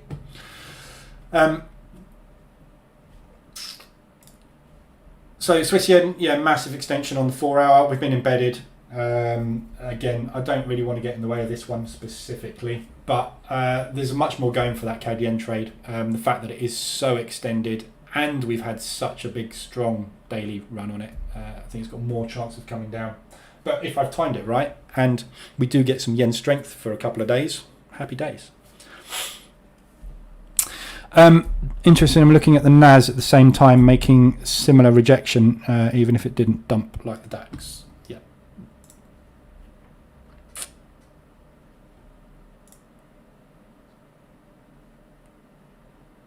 Different things happen at different levels. You're going to find different movement on the DAX to the NAS and the S&P. The S&P, the NAS and the Dow will all be very, very similar.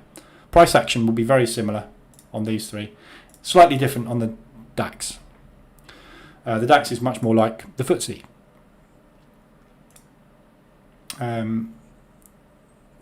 So, where is the signal group? It's in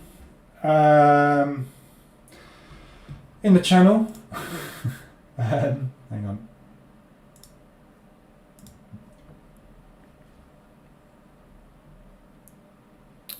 There you go. Posted in there.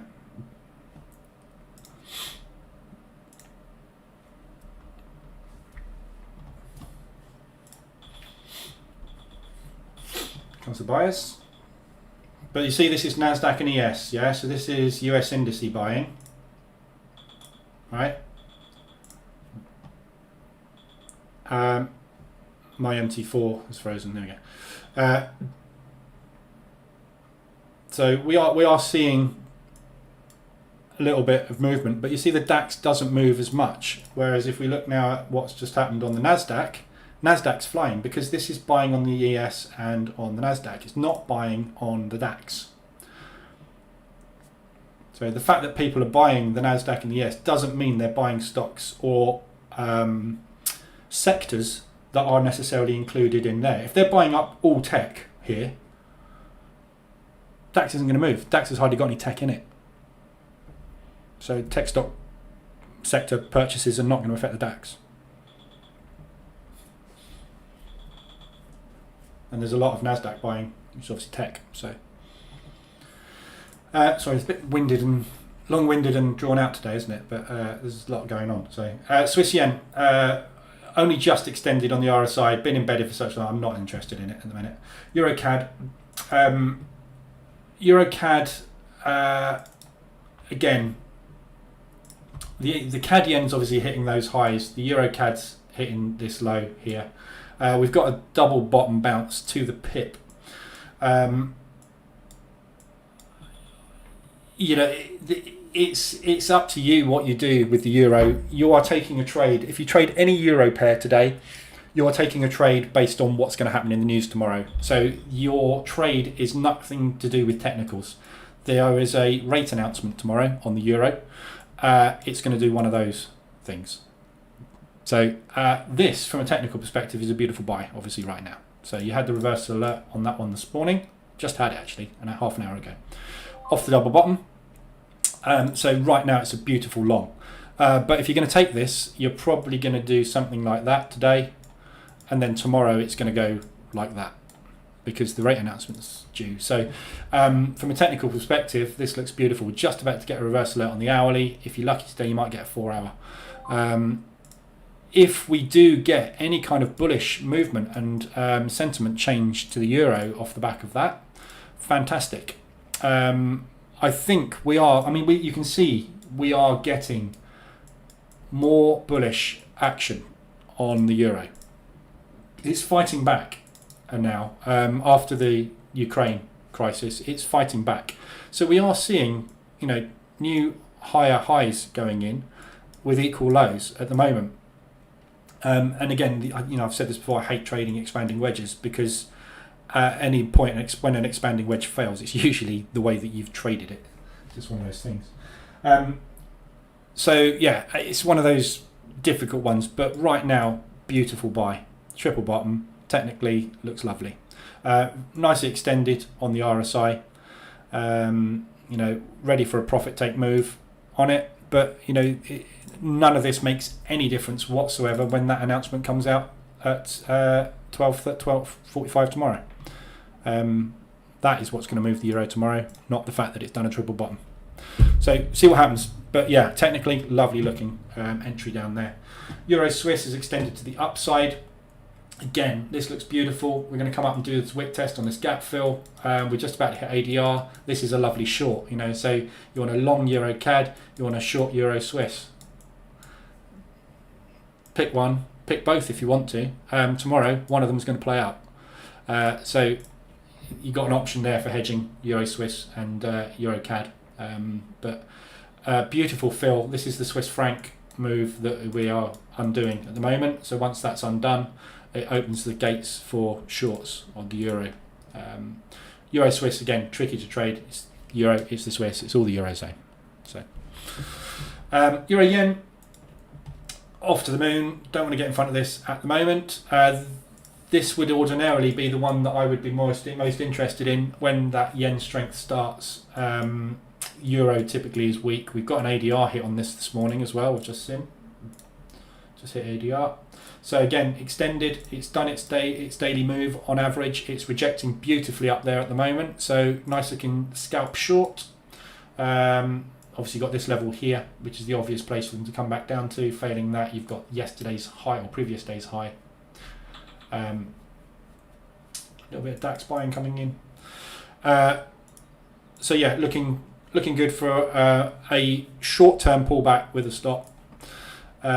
Massively extended, but don't want to be shorting the yen necessarily yet. That CAD yen is the only one I've taken, obviously based on the fact that we've hit that weekly. We quite often get a reaction at highs like that because all the market sees that is where we didn't want to trade beyond before.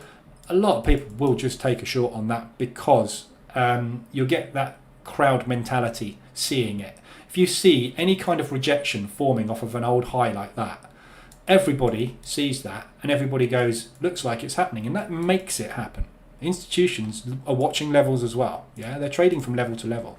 So they'll be watching it. We'll either get it or we won't. And that could potentially drive some strength into the yen.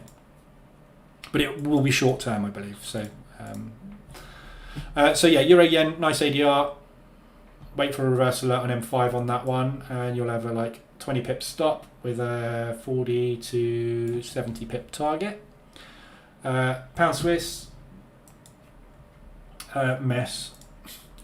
Again, Pound Swiss and the Euro Swiss, don't trade both. They're pretty much the same thing. So this one hasn't got quite as high. We've got loads of rejection on this. This high is holding beautifully. It looks much nicer on M15. This high here is holding beautifully today. But again, I think we're probably waiting on the pound to see what happens with the euro. We are still obviously strong trade partners. So I like this short. Really like this as a short at the moment, Pound Swiss. 4 hour, nicely extended.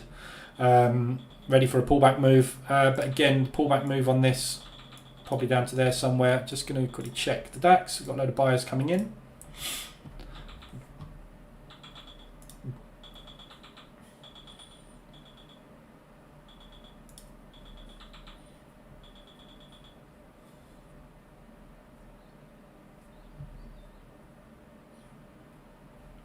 So when this goes quiet, what I'm watching is what happens to this candle. If this candle, when this goes quiet, drops quickly, that's an indication of those orders all being absorbed by sellers. When it goes quiet and that doesn't move, it means that the buyers are still in control most of the time.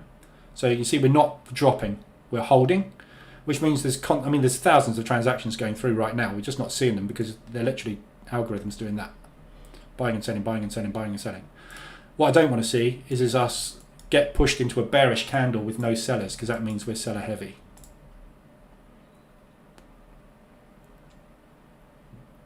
And now I've got 2 positions on, so I've got 0.5% risk on now. So just pay attention to it a little bit. CAD Yen is a swing. Yeah, I mean, the CAD Yen, I would say you can swing it. It's a complete, I don't trade levels that old. The only reason I'm getting in is because this is so extended. We've had 11 days solid going up. I believe that some of these market participants are going to want to get out. And I think this is an area that we will see some people taking a punt. And if that punt is strong enough to push that candle back down, those buyers are going to go, right, this looks like where we want to take profit, boys. When they start taking profit, it's going to encourage sellers into the market and we're going to get that knee-jerk reaction. It may not happen. It's going to require, I think, a little bit of yen strength and the CAD to have its foot off the gas. And that will happen potentially this afternoon with oil at 3:30. That is kind of out of everyone's control at the moment. So it's difficult to tell. But it's massively extended. Go back in time. I've shown this many times before. When we get to these sorts of levels, even if it's just a pullback before the next push, we get a pullback. It's a profit take move. I don't think it's ready for the swing yet. I don't think it's ready for that yen strength. But I don't know. I don't know when Kuroda's going to turn around and drive the yen up. At some point. Could be soon. So the pound Swiss recovered and pound yen massively extended. Again, we've got two levels coming up on the pound yen. The other reason that helps with this is there's a lot of confluence of levels. There's a lot of these yen pairs getting to levels where we will see people thinking, I'm going to have a go here. And that could be what we need to start this temporary profit take move. But I don't think it's going to be... is a profit take move on that. Yeah, if you stick a fib on that, you'll be able to see that's obviously profit take move. Oh god. New MT4.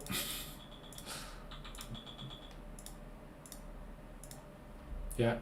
So it's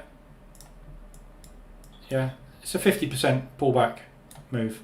We actually got 61.8 out of it after the second leg down, but beautiful medium profit take. On this move here, I'd be looking for something like that. And then potentially another leg up. If we're at the point where they're not ready to power up the yen. If they're at the point ready to power up the yen, yes, it's a swing. And pick your level. When the yen goes, the yen's going to go. When the market gets confidence in the yen again, they will start using it as a safe haven. We will see it back to its normal strength and where it was years and years ago. But at the moment, they're stuffed still, unfortunately. So there's your pound yen. Is it finding rejection on M15? Yeah, possibly. Yeah, this is... People are stepping in here, yeah? Look at these wicks when we got to the level. People are going, hang on, let's try some shorts. And they're like, oh, let's try some shorts. Hang on a minute, it doesn't look like there's any more buyers. So everyone's going, hang on a minute, this looks like this could be it. And this is the sheep, yeah? We are one of 1,000 sheep. When one of those sheeps at the front decides it wants to walk to the right, we all go right. This is what happens. This whole market is driven by sentiment. It's driven by traders. Traders have a brain. Their brain works the same as the other guy's brains, and they go, hang on a minute, this is going short. It will go short. And that makes it go short. When the profit... let's imagine you were long this for the last 3 days, and you're seeing this now, and you've got 4% profit on your account. And that 4% profit in the next hour becomes 3.6% profit. What's your brain saying? Oh, I've had a wonderful run on this, I better get out. What are you going to do? Hit the sell button. What's that going to do? Cause people to sell. What happens then? Your profit gets eaten away down to 2.5% and you're like, that's brilliant, I'm glad I got out at 3.6. I might have a go at a short. That's just what happens. This is why the market goes like that, because all these buyers have got to get out and become sellers. When they become sellers, everybody that wants to sell sees the sell start, and then when they've made enough profit, they get out of their positions, which causes a buying wave, which causes a selling wave, which causes a buying wave. We just call it market structure. We don't know when the market structure is going to shift, which is what the indicator's doing. It's telling you, right, this could be it. We don't know if it is. It's saying this could be it. Who knows? Could be a swing, could be a pullback. One or the other. It might just fly. You know, this could just carry on going. I have no idea. But I'm just picking a weekly level because it's got to stop some point, isn't it? You know, spaceships run out of fuel. This is going to run out of fuel at some point. Funnily enough, it's linked to CAD, which is oil-based. So hopefully we're going to run out of oil at 3:30 this afternoon, and that will be what brings the rocket down. So yeah, pound yen, same thing. We've got levels coming up. We've got lots of levels on the yen, which are potentially where we're going to see some sellers start to step in. Just quickly want to check this trade.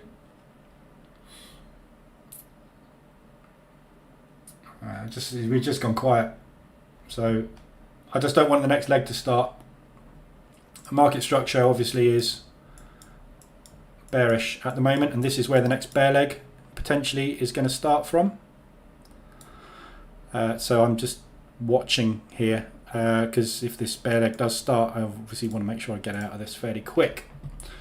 But wanting this high to get invalidated, that will give us a peak formation low, new structure high, then we look to pull back up into this area, retest there, hopefully.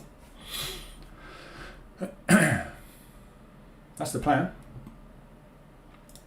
Pound yen, New Zealand dollar CAD. Again, we looked at this one yesterday. It's coming up to a nice level. Canadian dollars had a really good run. It needs a rest.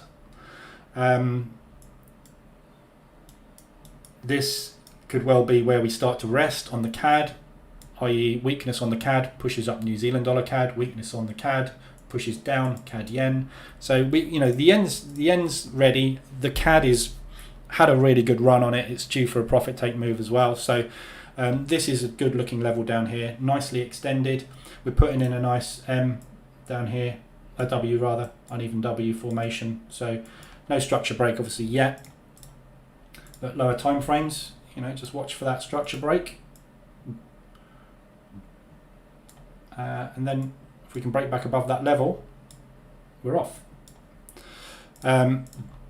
So that's looking good as well. Only just extended though, but it has been much deeper extended. So you may well have already got into this. If you're position trading this, you'll be in somewhere here probably. Maybe even second, third position possibly. Yeah, maybe second. But so yeah, looking good at these lows. New Zealand dollar yen level is up here.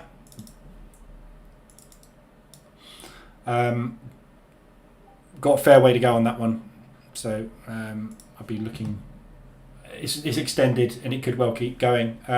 New Zealand dollar has been sort of mediocre. If the yen powers up though, I mean it's coming down. Nothing's going to get in the way of the yen when it goes. So US dollar Swiss, the US dollar pairs.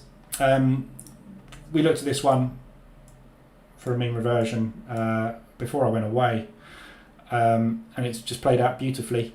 Long way to go still on this. We got this little accumulation here when we got this propulsion gap. I don't think that would hold. It may do. It is a fairly decent support resistance. I've been much more inclined for it to get up to here and eventually go. You know, the Swiss franc being part of the Eurozone, I don't see that continuing. So I think we've got plenty of room to the upside. TP on CAD yen, I don't know. I think I just answered that question.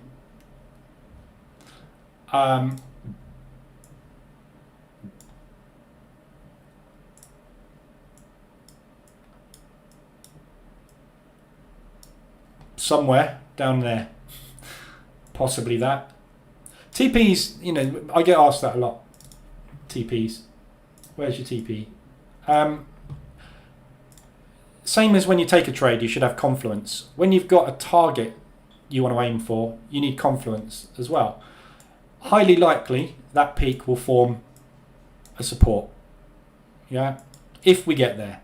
If it doesn't, that peak will form a support. It's already done it once. Yeah. This, we know that a profit take move, if it's a shallow profit take, will be a 38. If it's a deep, will be a 61.8. So somewhere in there is where I would expect a pullback to happen. We know we bounce off the 24 quite a lot. So extrapolate this into the future, if this move happens, somewhere around there. That's as close and accurate as I can get. When this pulls down to here and your profit says 2.1%, are you happy with that? If so, take it off. That's as accurate as I can get with TPs. No one knows where it's going to stop. It could just have a tiny little flag and then fly. I've no idea.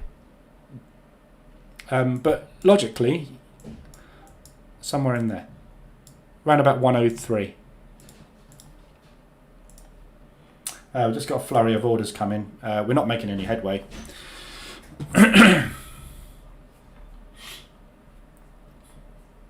Tough going today, again.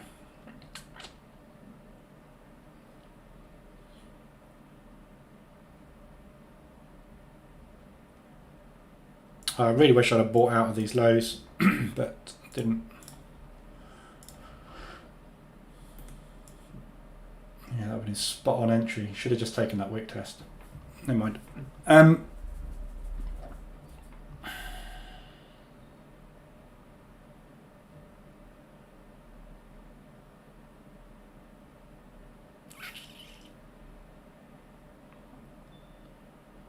just really thinking. I'm going to close both of those out.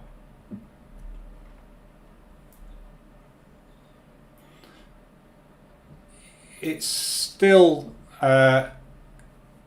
it's just quite bearish. Look, they've got these 3 wicks now, and this is exactly, if market structure is going to play out, this is exactly where I would be shorting it if we were bearish. There's some sellers coming in for a new leg down. Yeah, so as much as I think they're going to come back up here, I think we may well see this sort of movement and then come back like we have today. We've come back and retested that. I think possibly today we're going to come down here and then come back up and retest that tomorrow. I don't know, but I just don't like the price action at the moment, and I'd rather have it in the bank at the minute, I think. At least we've gone positive on the day, but it just doesn't seem, there's no movement. I'm going to wait and see if I can make some money out of the NAS this afternoon. US dollar Swiss we were looking at, weren't we? See loads of room to the upside on that. It's very nice extended. It's only just got extended really, but it was massively extended and we got that pullback. We're pushing up again. Next area of resistance is going to be somewhere in there. Somewhere around 200 ADR. That is potentially where I'd like to see another short, but ultimately I think this is going to go all the way, but it's going to take a while to get there. I don't think we're going to get the strength. The weakness in the Swiss franc has stopped. We're now seeing the Swissies power up a little bit, so the Swissy will push the US dollar around. I think we're going to go back to normal trading conditions, how we used to be with the US dollar Swiss, where we get these nice waves starting before the all the crises, everything kicked in. So looking for pushes, pullbacks, usual stuff.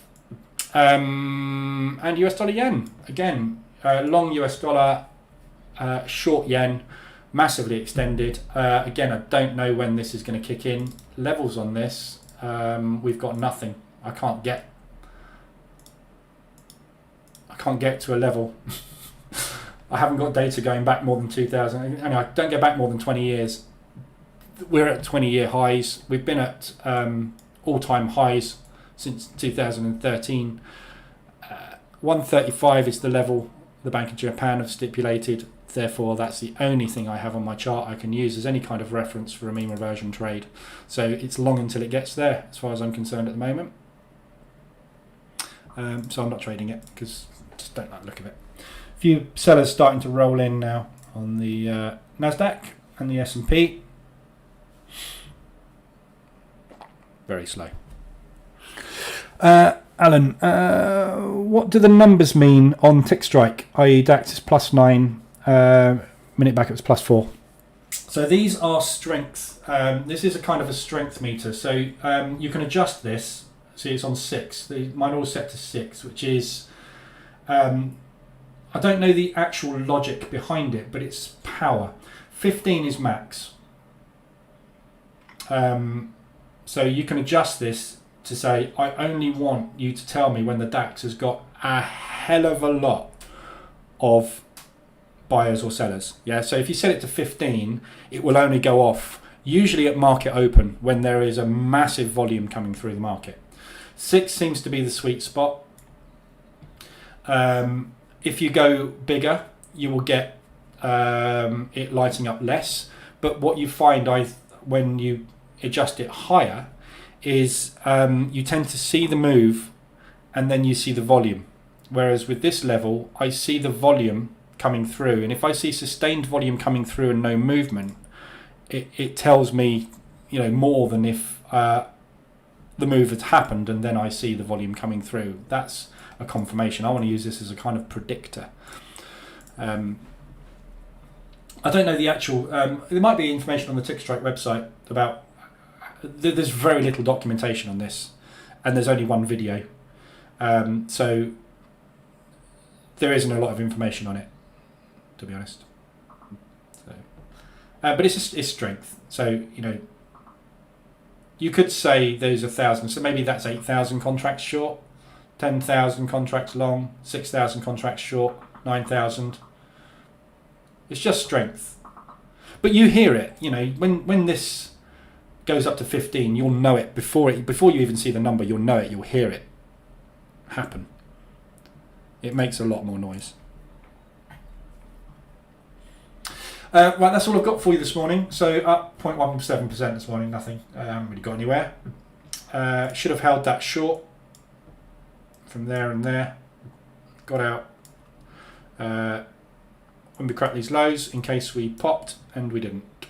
So a few little buys, made some money on, but nothing to write home about today. And we've gone into the lulls. So one of two things is going to happen on the DAX the rest of the day. We're either going to just wiggle away down here in a holding pattern, or looking at the price action, I think we're either going to come back and retest these levels, in which case I'll be looking to buy it up there, or if we get up into this level, I'll be looking to sell it from there. But where we are at the moment, I'm not really interested. We're right in the middle of where I think we're going to go today. So if you're taking a shot from here, you need a fairly decent stop on it, because you're likely to chop around a bit. And if you have a big stop, it's quite hard to make money. If we break these highs though, I think we've got a good shot again up there, but it's just taking forever. So I'll be trading the NAS this afternoon. So the signal channel seems to be working. So that all looks good to me. So it's been trading nicely. It's been signaling nicely all day, all morning. Everything's gone through that I've taken. So looks good. So anything I'm taking this afternoon, you'll know about on the NAS, if you're in the signal channel, that is. And they come through literally within a second, 2 seconds maybe. So it's pretty good. I like the last automated message where you had profit of 8.3. Yeah, this is not my EA. the 8.3 pips. Oh yeah, don't get pips in there, obviously. So yeah, it was 8.3. No. They need to round that up, obviously. Whoever built it needs to round the pip count. 8.3. No. 1 pips. Yeah, so not a great progress today anyway. So you got time to explain your scaling method and stop sizes. Do you mean for scalping? Or do you mean for position trading? Position trading, I don't use stops. So that's obviously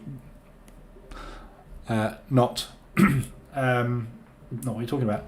So yeah, for entering, So I use 20 points stop on the DAX. It depends. It really depends. So, you know, the thing to do when you're scalping, there's two entry methods. You can either use pip amount, which is what I tend to use most of the time, or if I'm feeling aggressive, I'll use either last candle or this candle.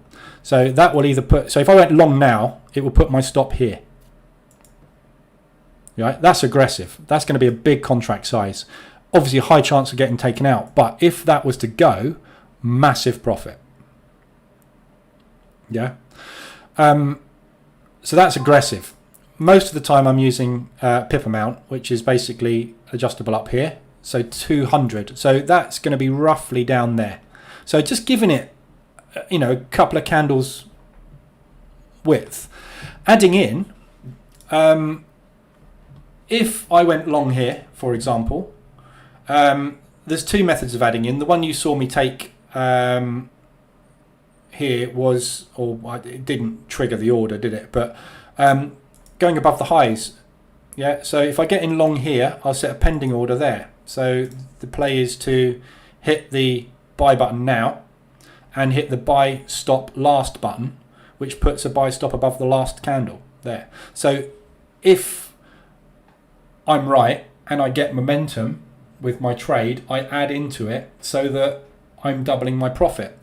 If I'm wrong and we don't get momentum higher, it will push down and I'll get stopped out of one position. But there's no logic. If this thing lights up like a Christmas tree green, I will just go buy, buy, buy. 3 positions, just hit buy button, buy button, buy button. This thing's going green and going absolutely mental. There's probably news. This happened at 12 o'clock yesterday. So 12 o'clock yesterday, which is 2 p.m.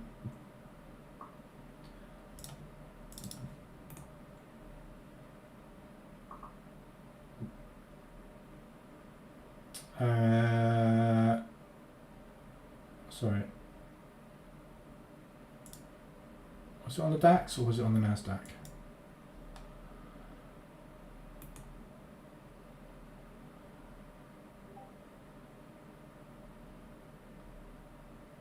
Can't remember where it was. Yesterday it happened anyway. Oh, that's yesterday. Sorry, I'm on the wrong day. Here. Yeah. This is the 12 o'clock candle, this one here. Just zoom in on it.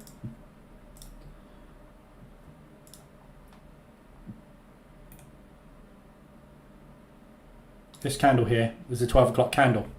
I'd gone, I think I had one short on here, right? And this thing flew.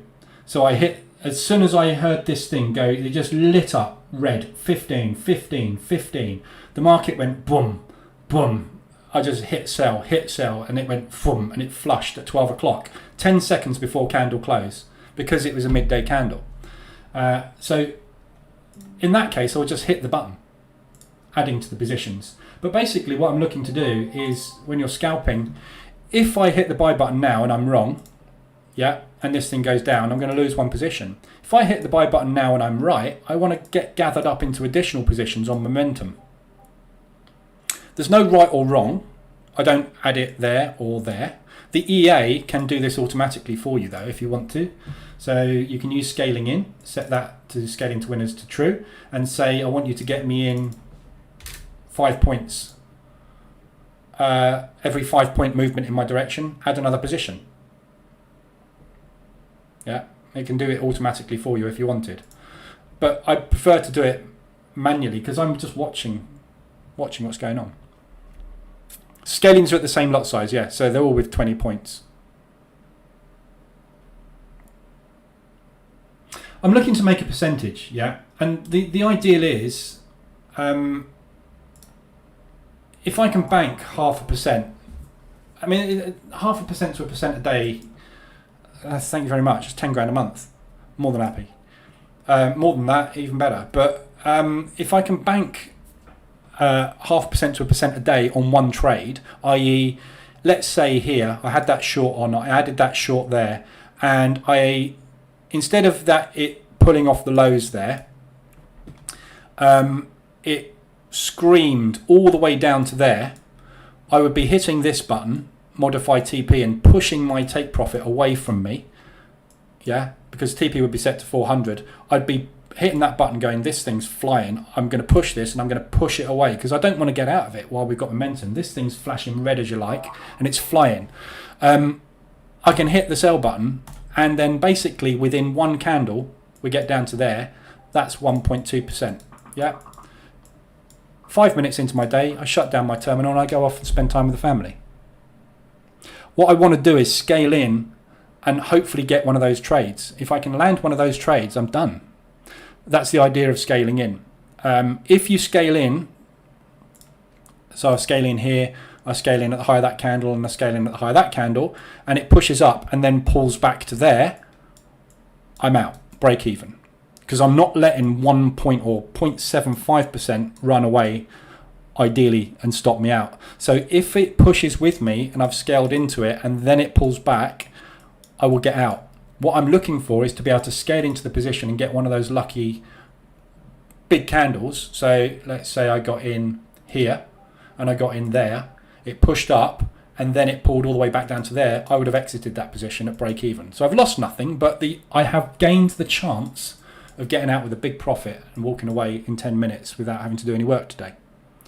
As you saw yesterday, if you were here yesterday, I was sitting at 3k loss yesterday, pulled it back up to 6, but I had to work all day yesterday because I had to make some money. So I had to work all day. If I'd have hit $1,000 by the first hour of the session today, we wouldn't be talking now because I'd be doing something else. But the only way you do that is by scaling in. As your trades start to work out, scale into them and get out of them when you've got to where you want to be. Give yourself that chance to make the money. And the open is the best time to do it. But it's hard because obviously what happens is you see price pulling back against you and it's very hard to hold trades for a long time unless you get lots and lots of momentum. And this is the other reason, as I say, I use tick strike. If this thing is bouncing off the lows and all I'm seeing is red, that gives me confidence to stay in. When this thing started bouncing off the lows here, we got some green buyers coming in on the NASDAQ and it scared me out of the trade. So it has a positive and a negative effect. But I'd rather be out of the trade sitting here with some profit in the bank than the opposite. So, but you know, it doesn't work that way every day, does it? But scale into your winners is totally the opposite to position trading. Yeah, position trading, I'm swinging. And I'm not going to get taken out because it's swung against me by 50 pips. Yeah, I'm going to get in again because I think it's coming down. My conviction is still there. With scalping, my conviction changes every candle. Yeah, I'm now short. I was long on this here. I'm now short biased because all I'm seeing is red and this thing's turning over exactly where I said I thought we were going to start the next leg down. So I'm now short bias. My bias has switched within half an hour. When I'm position trading, my bias will switch maybe once or twice a week, if that, probably once a month. Totally different way of trading. Adding into the winners rather than adding into the losers. It's just a completely different strategy.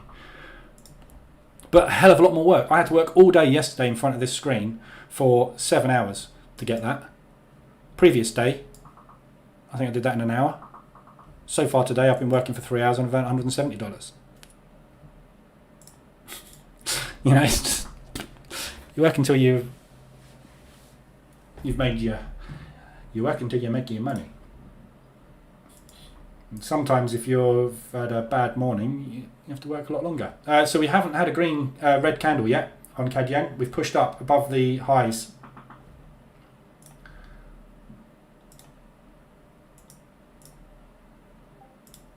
Did I not draw that level on that weekly?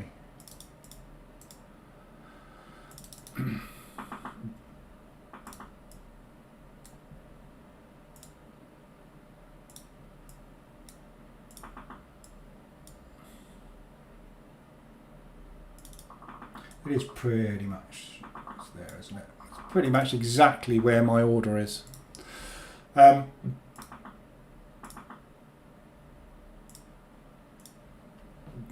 So this is the level, this 106, it's 106,500 basically.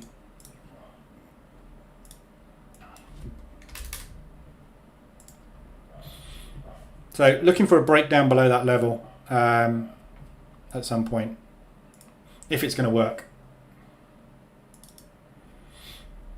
And if it's going to work, as I say, what I'm looking for here, this one, so this is $350 loss up there. So I'm giving it the opportunity to move another good, where's my entry there? So I'm giving it the opportunity to move 43 pips against me, which is roughly half an ADR, just under half an ADR. Give myself half an ADR of movement. If this works out, yeah, we get a nice big bearish engulfing here, then we get another big push down like this, there's a good chance this might turn over. So I'm going to add to this. But when I trigger these orders, yeah, I'm going to now start paying very close attention to this trade. Yeah, because I've now got 3 contracts or 3 lots short. So if this starts to push against me, I don't want to take $1,000 loss on this. I'm going to be moving this stop down to here and possibly getting out of it manually if I see this thing pushing back. So I'm going to scale in if it goes, and if we get this do this morning, yeah, and then the CAD news comes out or the oil news comes out later and this thing just goes vroom, vroom. I want to be in 3 short when that candle happens.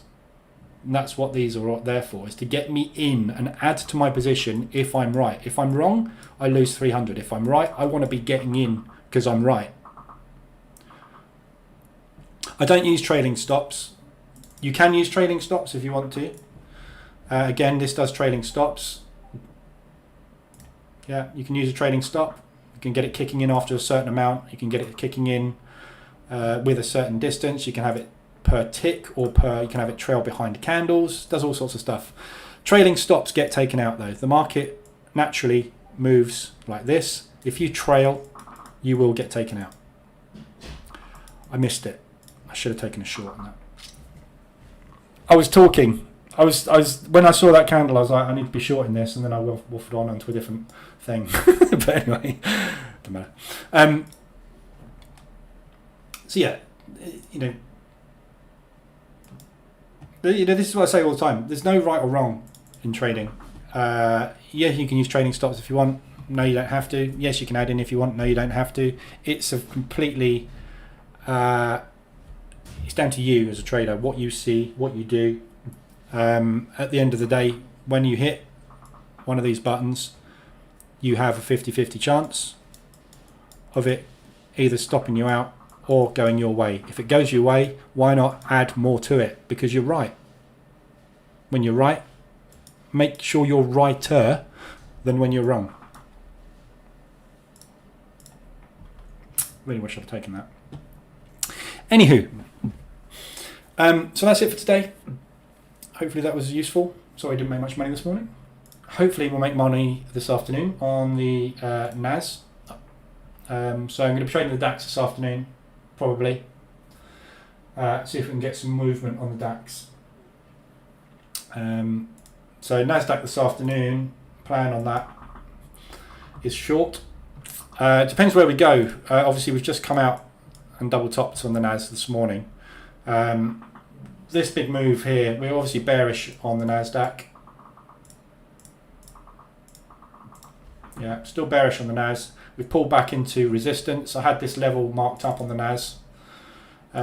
Here, we didn't get to it. So it's this basically, this level. We haven't got there yet. If we do push up into there, I'm going to be shorting it. But right now, we're stuck in this accumulation. So yesterday and the day before were more bearish than last week. Price, it feels heavy. It feels like it wants to come down. Lower time frames, we've got targets to the downside to aim for after this big push yesterday at the open. So I think we're going to want to come down and correct some of that if this wasn't the pullback before the next leg, in which case we're going to take out that low anyway. So I'm bearish on the NAS. I'm quite glad it's pushed up this morning. I'd like to see it just go into rotation here so we can hopefully try and get some shorts on. But I will see where we are when New York opens. Obviously, when New York opens, it's going to do what it's going to do. So we'll see. But if we get this sort of move today, this is kind of what I'm looking for, this sort of move today. I'd like to see at the New York Open a push up and then rejection and drop. So I'd like to see us come up and then drop down. If we can push up, that would give us a really good momentum to drop today. I think we want to come back down to here somewhere, but we'll see. See where we are when the market opens. Okay, so that's all I've got for you today. Anything you need, come in the Telegram group. I will be in there. Anyway, I'm always in there. And any trades I do take this morning, obviously will be put in the Signal channel. But I don't think I'm going to take an awful lot unless I see something looking really, really nice. Now we've just had that pull down on the DAX. Might see if I can get in a short. But probably just going to do that, I think. And wait for the New York Open, so we'll see. Back tomorrow morning at 7:50.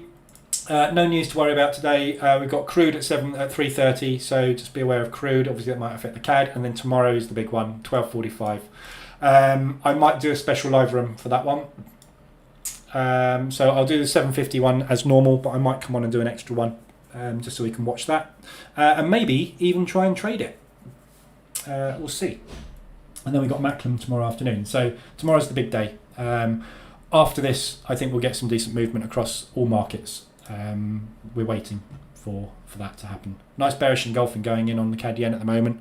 We've got 2 minutes left on this candle, but pretty sure we are at least going to get a bearish engulfing, if not a nice big reversal. That'll be an M5 reversal alert just about to kick in. So just about to get a reversal out on M5. So there's your signal for shorts. Okay, have a good one. Anything you need, come in the Telegram group. Otherwise, see you tomorrow morning at 7:50. Have a good day.